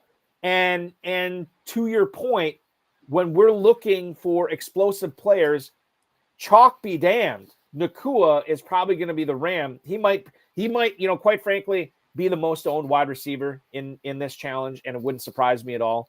Kyron Williams is an interesting pivot, but man, you really got to have some gumption to go with Williams over Nacua in this, or a lot of teams in this format. The only other Ram I want to bring up here before we move on to Minnesota, Cooper Kupp. So this guy was a world beater for years when he's been healthy, and he's healthy right now. And yet you look at his numbers down the stretch, it is, we always heard that it's 1A versus 1B with Nacua and Kupp. It's not anymore. Kupp, 1 catch for 29 yards in week 17, 3 for 24 in week 16, and a bagel on 3 targets in week 15. Dude's had 4 catches in 3 weeks. You can't trust him, right? I mean, is there any kind of inkling in you that says, like, you know what? It's the playoffs. Stafford won a Super Bowl with Kupp. Let's saddle up and go with Kupp as a pivot here. Any part of you saying that?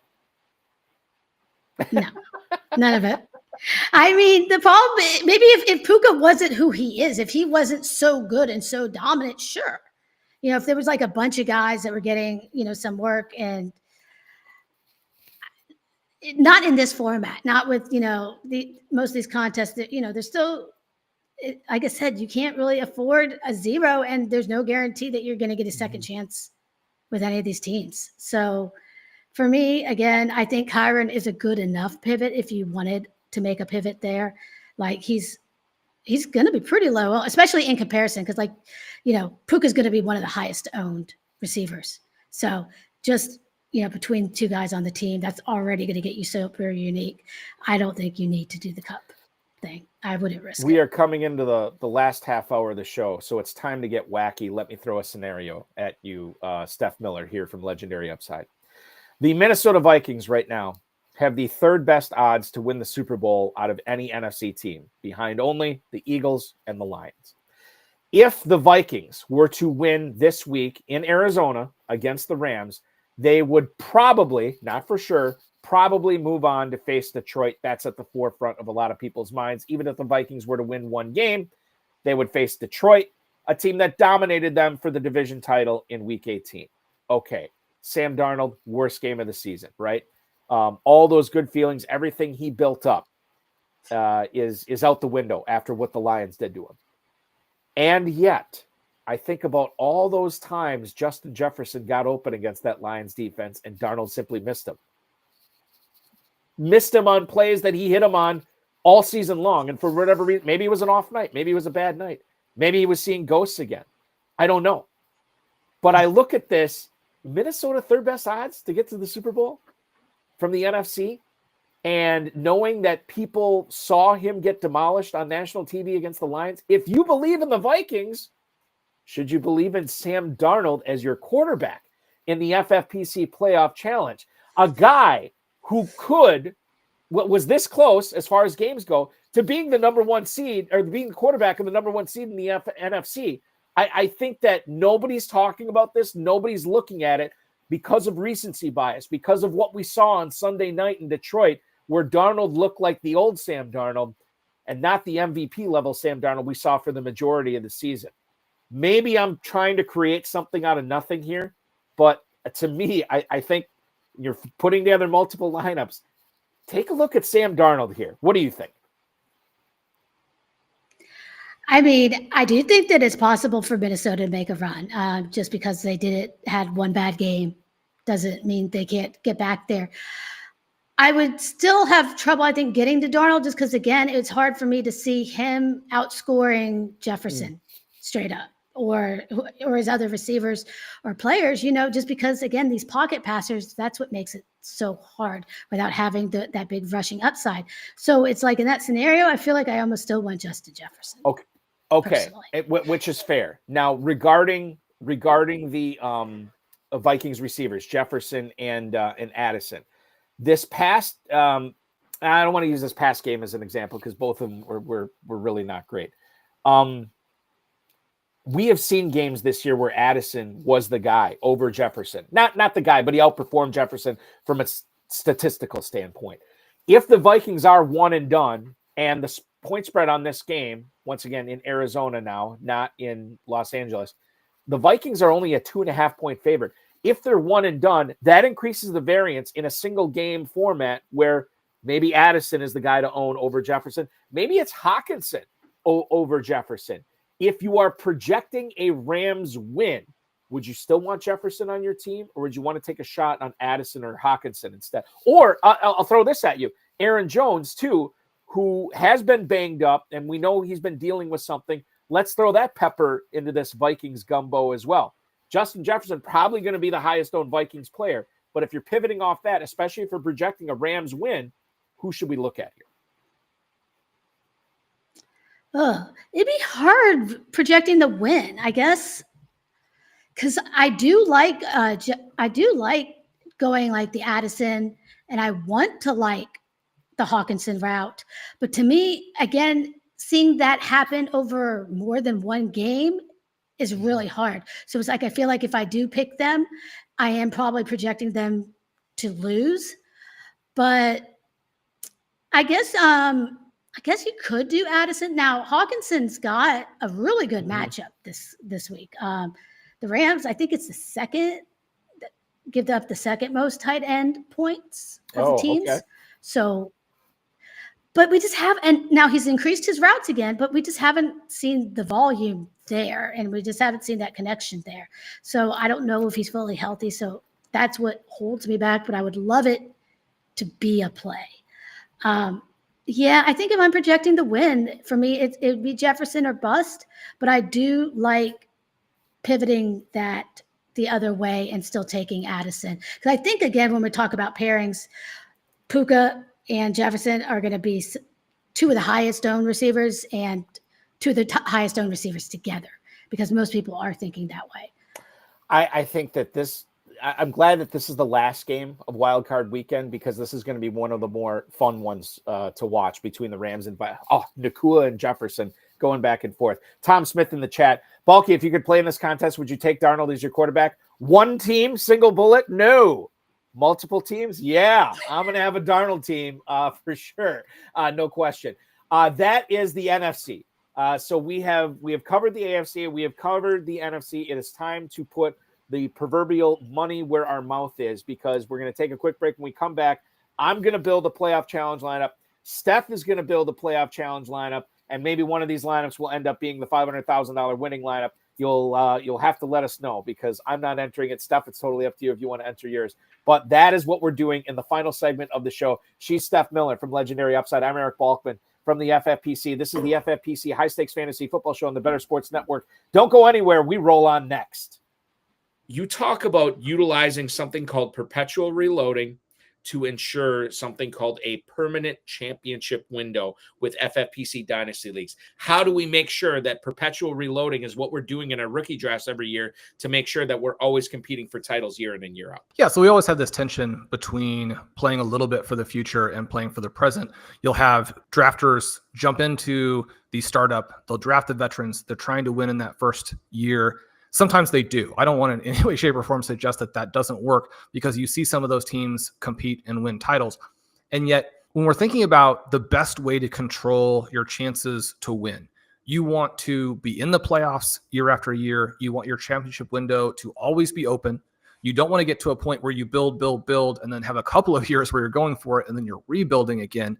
You want to be in it every year. You want to get as many buys as possible so you don't have to compete in that quarterfinal round. You build a more powerful team. You can't control the injury that you have to the key player that cost you a title, or the 50-point game that a non-elite player like an Amari Cooper scores and knocks you out. You can control having one of the best teams every single season. The way that you do that is you build depth in your player talent across all those positions. You build depth in your picks. In order to execute some of those types of things, you trade down, you trade peak players, you trade young players. You've got to trade things that people want. A lot of times I think when people are trying to reload or rebuild, they're trying to trade distressed assets at a level that the rest of the group isn't interested in, and then you feel like you can't move. If you're going to make trades, you got to trade things that people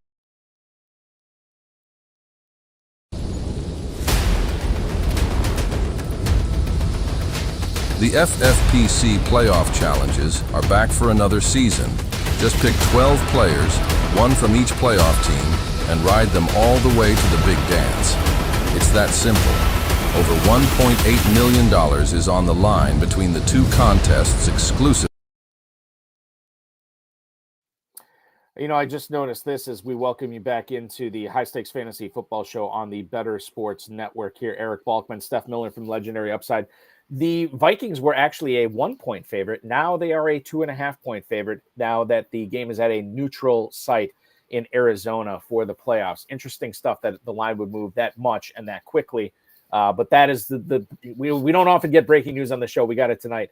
Minnesota and Los Angeles moved to Arizona on Monday night because of the fires in California. We're talking world famous FFPC Playoff Challenge lineups tonight. We have given you a lot of insight into not only teams, but players as well.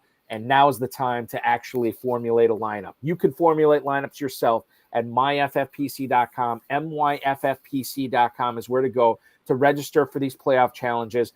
No draft, no salary cap. You can put these teams together in literally minutes and adjust them all the way up to 4:30 Eastern when the games kick off, or the Chargers and Texans kick off on Saturday afternoon.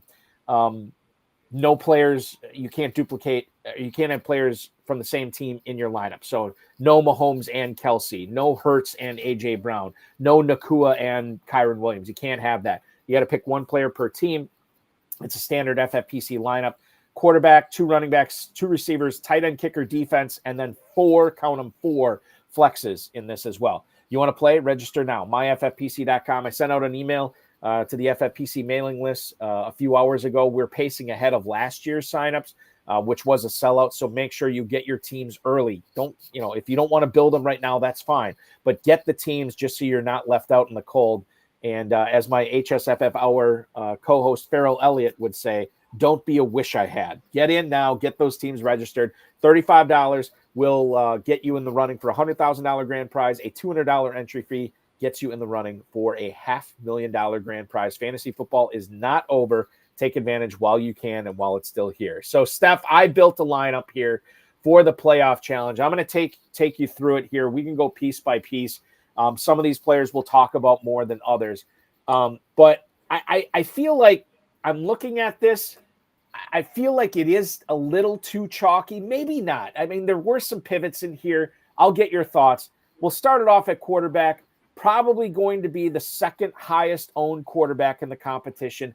I'm betting on a Ravens appearance in the Super Bowl with this pick. I'm going with Lamar Jackson. No Derrick Henry. I'm of the belief that this is, I just gut feeling. I believe that this is the Ravens' year. I think they get to the big game and they get there, obviously with some help with Derrick Henry. But I think Lamar Jackson puts it together this year. We heard him talking in his post-game press conference.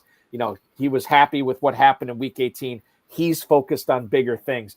And I think this is the year. I think it's a huge postseason for him. I have my quarterback. I mean, I don't expect an argument here for you. That's just, he's going to be one of the most owned quarterbacks. So what your thoughts on that?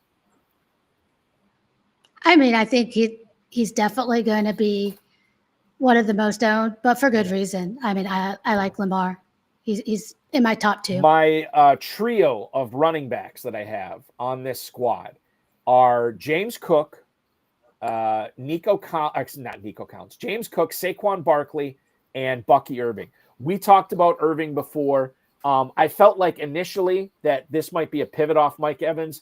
The more I've been thinking about it the last day or so, the more I think that this is just going to be the primary play for so many Buccaneers in this contest. It's going to be Irving. The Cook is my pivot. Obviously, if I have Lamar Jackson, I can't play Josh Allen. And I know there's going to be a lot of Lamar Jackson, James Cook teams out there. But I still feel like it's the right choice for Buffalo. If you don't go with Allen, I can't really tell myself the story where Shakir is going to be better, Kincaid. And then Barkley is the guy for Philly. I don't necessarily think that there, we talked about the rustiness for Jalen Hurts. And you're right. I'm glad it's not like a shoulder, an elbow, a leg, or anything like that. I just worry about the timing, especially knowing that A.J. Brown is a little dinged up right now too. And I know what Barkley did this past season. So the Eagles clearly know how their bread is buttered, and it is buttered with I can't believe it's not Barkley. So Barkley, Cook, and Irving are my 3 running backs here. A strong trio, maybe kind of a chalky trio. What's your take on my running backs on this squad? I mean, yeah, they're going to be a little bit chalky, but I mean, I think that for good reason, and I think they're a good trio there. I mean, I don't have any arguments against any of them. I definitely could see them being the 3 best running backs on the slate. The 3, again, I'm going with 3 receivers here. It is Nico Collins, it is Justin Jefferson, and it is Puka Nacua. Now, we just talked ad nauseum about both Jefferson and Nacua. I know you like both of them. We know they're going to be highly owned as well. I thought about pivoting to Hawkinson. I thought about pivoting to Addison. When it came down to it, the image of Jefferson breaking free for several touchdowns that Darnold missed him on, I'm like, God, this guy is just so good. I can't fade him. I'm going with Jefferson. Nacua, I don't even need to explain. And then St. Brown, to me, is a quasi pivot because of the projected ownership of Gibbs that we'll have in this contest. It's going to be a lot higher than it was last year. So St. Brown is a bit of a pivot. He could still be the highest owned Lion. So I'm going, again, a little bit chalky. I definitely could have gone with Laporta here, but I'm rolling with St. Brown. I'm rolling with Nacua, and I'm rolling with Jefferson. Your thoughts on my choices for Vikings, Rams, and Lions here in this lineup? I mean, I like all those plays quite a bit. I do think that, like you say, it's getting there. So I think you're going to need to do something different in the next couple of picks. Unique. Maybe go back and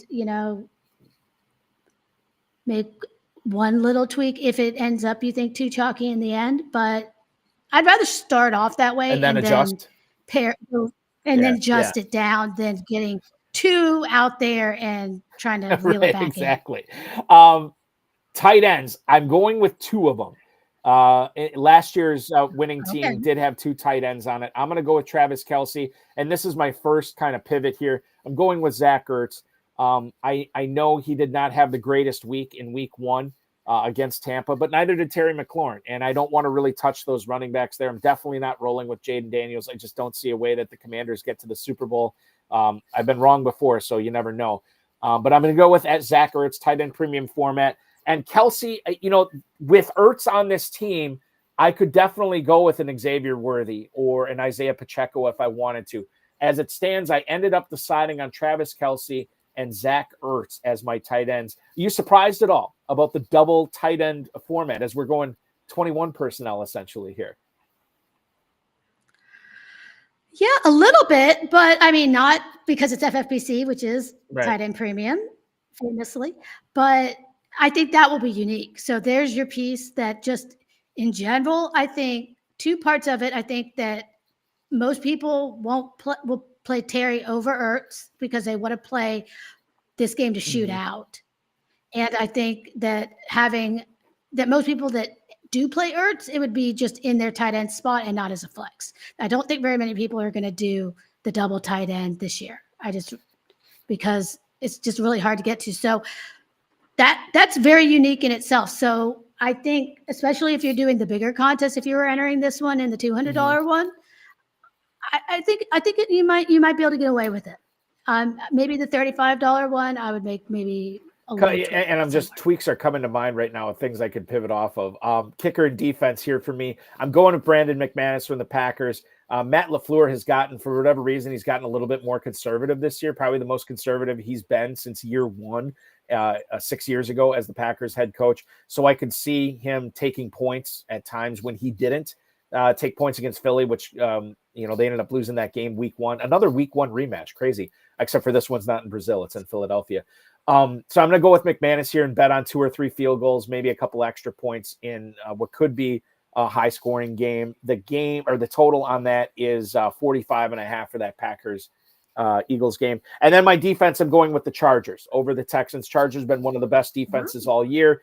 I don't have a whole lot of faith in that Texans offense. I'm betting on a big play Collins touchdown, and hopefully he gets that. But other than that, the Chargers shut them down. And I'm full fading the Denver Broncos and the Pittsburgh Steelers. So once again, my lineup is going to be Lamar Jackson at quarterback, Saquon Barkley, James Cook, Bucky Irving at running back, Nico Collins, Justin Jefferson, Puka Nacua, Amon-Ra St. Brown are my receivers. And then tight end, Travis Kelce, tight end, Zach Ertz, Brandon McManus at kicker, Chargers at defense. Looking at it right now, and this is what happens when we formulate these lineups, Steph. Looking at it right now, I'm like, you know what? I do need to tweak 2 things on this. Maybe just 1, but definitely I think 2 in my mind. I'd feel more comfortable about that. I just need to make an adjustment. But that's what happens on these. You want to adjust, and then you say, no, I like this lineup too much. I'm just going to get another team, and so on and so forth. So if we were to get another team on the show tonight, and if I was to have Steph Miller in charge of this team, how would we be starting off your lineup tonight? Who is your quarterback, Steph? All right. So I went very chalky for my quarterback here, and I went with Josh Allen. Like I said earlier, I feel like he's just going to separate on his own team, and he has a very good chance to make. It's pretty much, in my mind, going to, whoever ends up winning between Buffalo and Baltimore could be, who knows, the upsetting the Chiefs there and making a run for it. Because a lot of it also Cook, who I said would be the big pivot. Is it that much lower owned in a nutshell than Allen is, even though Allen is the highest owned quarterback? So you're not saving a ton of ownership there. Then I decided to stay chalky and go with Saquon because I have no faith in Green Bay, as we kind of talked about. So I feel like, maybe Hurts does take a little bit to rev up, and they could just run all over them and play ball possession. And it's just the Saquon Barkley show all day, every day, especially during that first week. Now, those are probably, two of the, I told you Saquon's probably the highest owned guy of his position as well as the whole slate. So we got Allen, Allen and Barkley. Who do we have as Steph Miller's second running back here tonight? Well, unfortunately, we're staying chalky, but I promise I do make pivots at some point. We do make a few pivots at some point. So I went with Bucky Irving because, he's the poster boy, and I told you how much I liked him as well. Okay. Then a slight pivot. This one's not too crazy. I went with Amon-Ra. I said earlier, I think, when we look at it, he's far and away would be my favorite play on the slate, just given what I think that Gibbs' ownership is, and maybe a slight knock on his ceiling with Montgomery coming back. And then we've seen Amon-Ra do it so many times and just be the guy. For my next wide receiver, I decided to do Worthy. Okay, we're going with Xavier Worthy here as your second wide receiver. So there you go. We get a pivot right there with Xavier Worthy as your second wide receiver. Talk about the mindset behind that. I guess we kind of did already. That explosive play ability, and you like him better than the other 2 options at wide receiver for Kansas City. Yeah, and a lot of it was that I think that the 2 highest owned players are going to be Saquon and Travis Kelce, so I didn't want to put them together. Good point. I think doing one is fine, but I don't want both of them in the same lineup. So I'm looking to kind of try to avoid some of those pairs. I'm thinking Worthy's probably going to be around 10-ish%. So getting a couple guys, again, it doesn't have to be 1 or 2% owned, but, just a couple guys in that 10% range can really make a difference. Allen and still picking guys I think could be the best play on their Allen, teams. Barkley, Irving, St. Brown, and Worthy. You have 4 flexes, a tight end, a kicker, and a defense left. Steph, where are we going?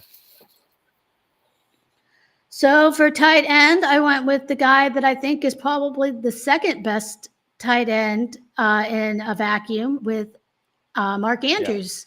Now, I'll have to recheck if we think now that Flowers being ruled out, if that How that affects his projected ownership. increases his ownership to a point, but I don't know. I still don't think it gets high.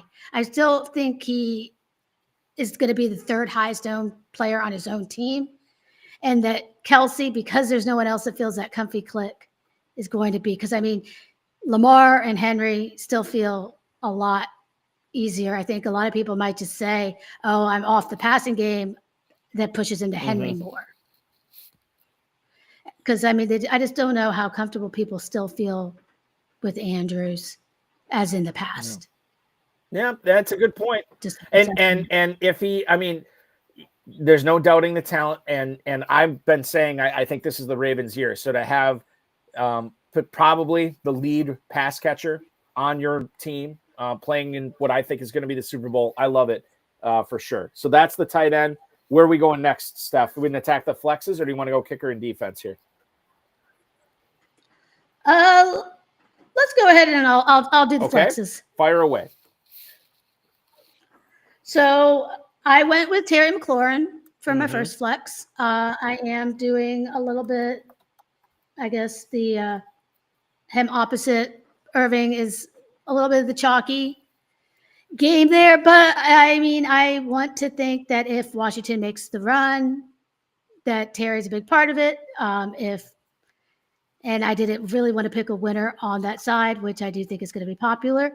I have a few variations of that, but where I landed on, because of I make another little bit of a pivot here coming up, that I felt like Terry still overall isn't going to be one of the highest owned receivers. So we'll I get it. Totally makes sense. Then my next flex, which I'll give you a hint. I went all receivers here. You know, I didn't do any more It's been a formula for winning, so I don't fault you at all. I made a little bit of a pivot here. I'm going to go with telling myself a story that Minnesota doesn't win, and I went with Addison. Here we go. Over J. Jeff. Now, if he won, you could still get there. So, I mean, I'm not totally locked into this, but in my mind, like I was saying earlier, I see it a lot easier to think it's a one game, one off than Justin Jefferson getting shut down over the entire stretch. You know, maybe they sell out to stop him, and, you know, it's been a while, but we've seen Addison get there. We've seen him get those touchdowns. We've seen him. He would be a number one receiver in a lot of other teams.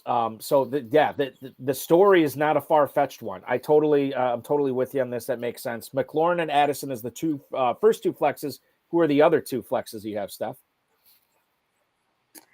Then I went with Puka. Like I said, he's hard for me to get away from. He's one of the chalk pieces I was just pretty much willing to eat. And then I decided to do Lad, which is also chalky. So now as I'm looking through, it's one of those things. It's like, I thought I had enough pivots. you still, I mean, Worthy and Addison, I think they're solid pivots. Yeah, that's well, and I mean, like I said, even Andrews, and it's kind of who you're not playing necessarily. You got to look at that also along with who you are playing. So, so then I had Lad, which is also, like I said, going to probably be pretty popular. And then the kicker and defense are the only ones left we have, Steph, for you. So I did Houston, which is probably going to be popular, but I do want a good weather for me environment. So that's kind of where I went with that as a soft fade. Then I did defense with Denver. I don't think it's going to be low owned, but I don't think it'll be the most popular. I think most people fully fade Denver. And like I was saying earlier, I think they're a legitimately good defense. Are we going? I'm sorry to interrupt. Are we going with the Texans or the Broncos defense for your? Oh, sorry. Broncos defense, got Texans so kicker. We got Kaimi Fairbairn. Okay. All right. I got it. So we got Fairbairn. Sorry. No. You're we got fine. it now. So we have your lineup, and I'm going to read it back for everybody right now. This is Steph Miller's lineup, which she said is maybe too chalky. It's definitely not as chalky as mine. Josh Allen at quarterback, Saquon Barkley, Bucky Irving at running back, wide receivers, Amon-Ra St. Brown, Xavier Worthy, Terry McLaurin, Jordan Addison, Puka Nacua, Lad McConkey at receiver, Mark Andrews, the tight end, Kicker is Kaimi Fairbairn. Defensive and special teams is going to be the Denver Broncos. Nick Costantino already ripping my lineup. Chalky with bulky. Yes, I know. And that's why I'm making a move right now. Steph, to close out the show, I'm taking Saquon Barkley out, and I'm putting in Devonta Smith. That is going to be my pivot. So I have Devonta Smith, Zach Ertz in there as my significant pivots. Obviously, James Cook as well, since I have Lamar Jackson. 2 hours flew by. Holy cow. I can't believe it's already 9 o'clock. For everybody who is following you and your content in the offseason, at Steph Miller 57, that's the best way to find out everything you're doing. And obviously, you'll resume the waiver column with legendary upside once the 2025 season rolls around, right? Yeah, I'll be picking that up. And then I'm also, I work with Pat every week on the Dynasty rankings, and I'll probably look to put out some more articles at some point this like your off-season. Dynasty auction, like your Dynasty auction piece that you published last August. Yeah. Yeah, I'll get. Yeah, I did. Like I said, yeah, I did an auction strategy. I did a basic startup strategy for auction over there. So yeah, and I just gotta. I'll probably maybe think up some buys or some sells or something fun. It's always fun. It's why we do this. Steph, tremendous work tonight. Thank you so much. Enjoy the postseason. Thanks for all your work tonight, and let's do this again real soon for sure. Yeah, sounds great. I want to thank Steph Miller, our producer, Matt Deutsch. We'll be back at 7 o'clock next Thursday with Draft Sharks Jared Smola talking about the wildcard round and previewing the divisional round. Remember to register for the Fantasy Football Players Championship Playoff Challenge. MyFFPC.com is where to go for that. Thanks for watching, everybody. We'll see you next Thursday.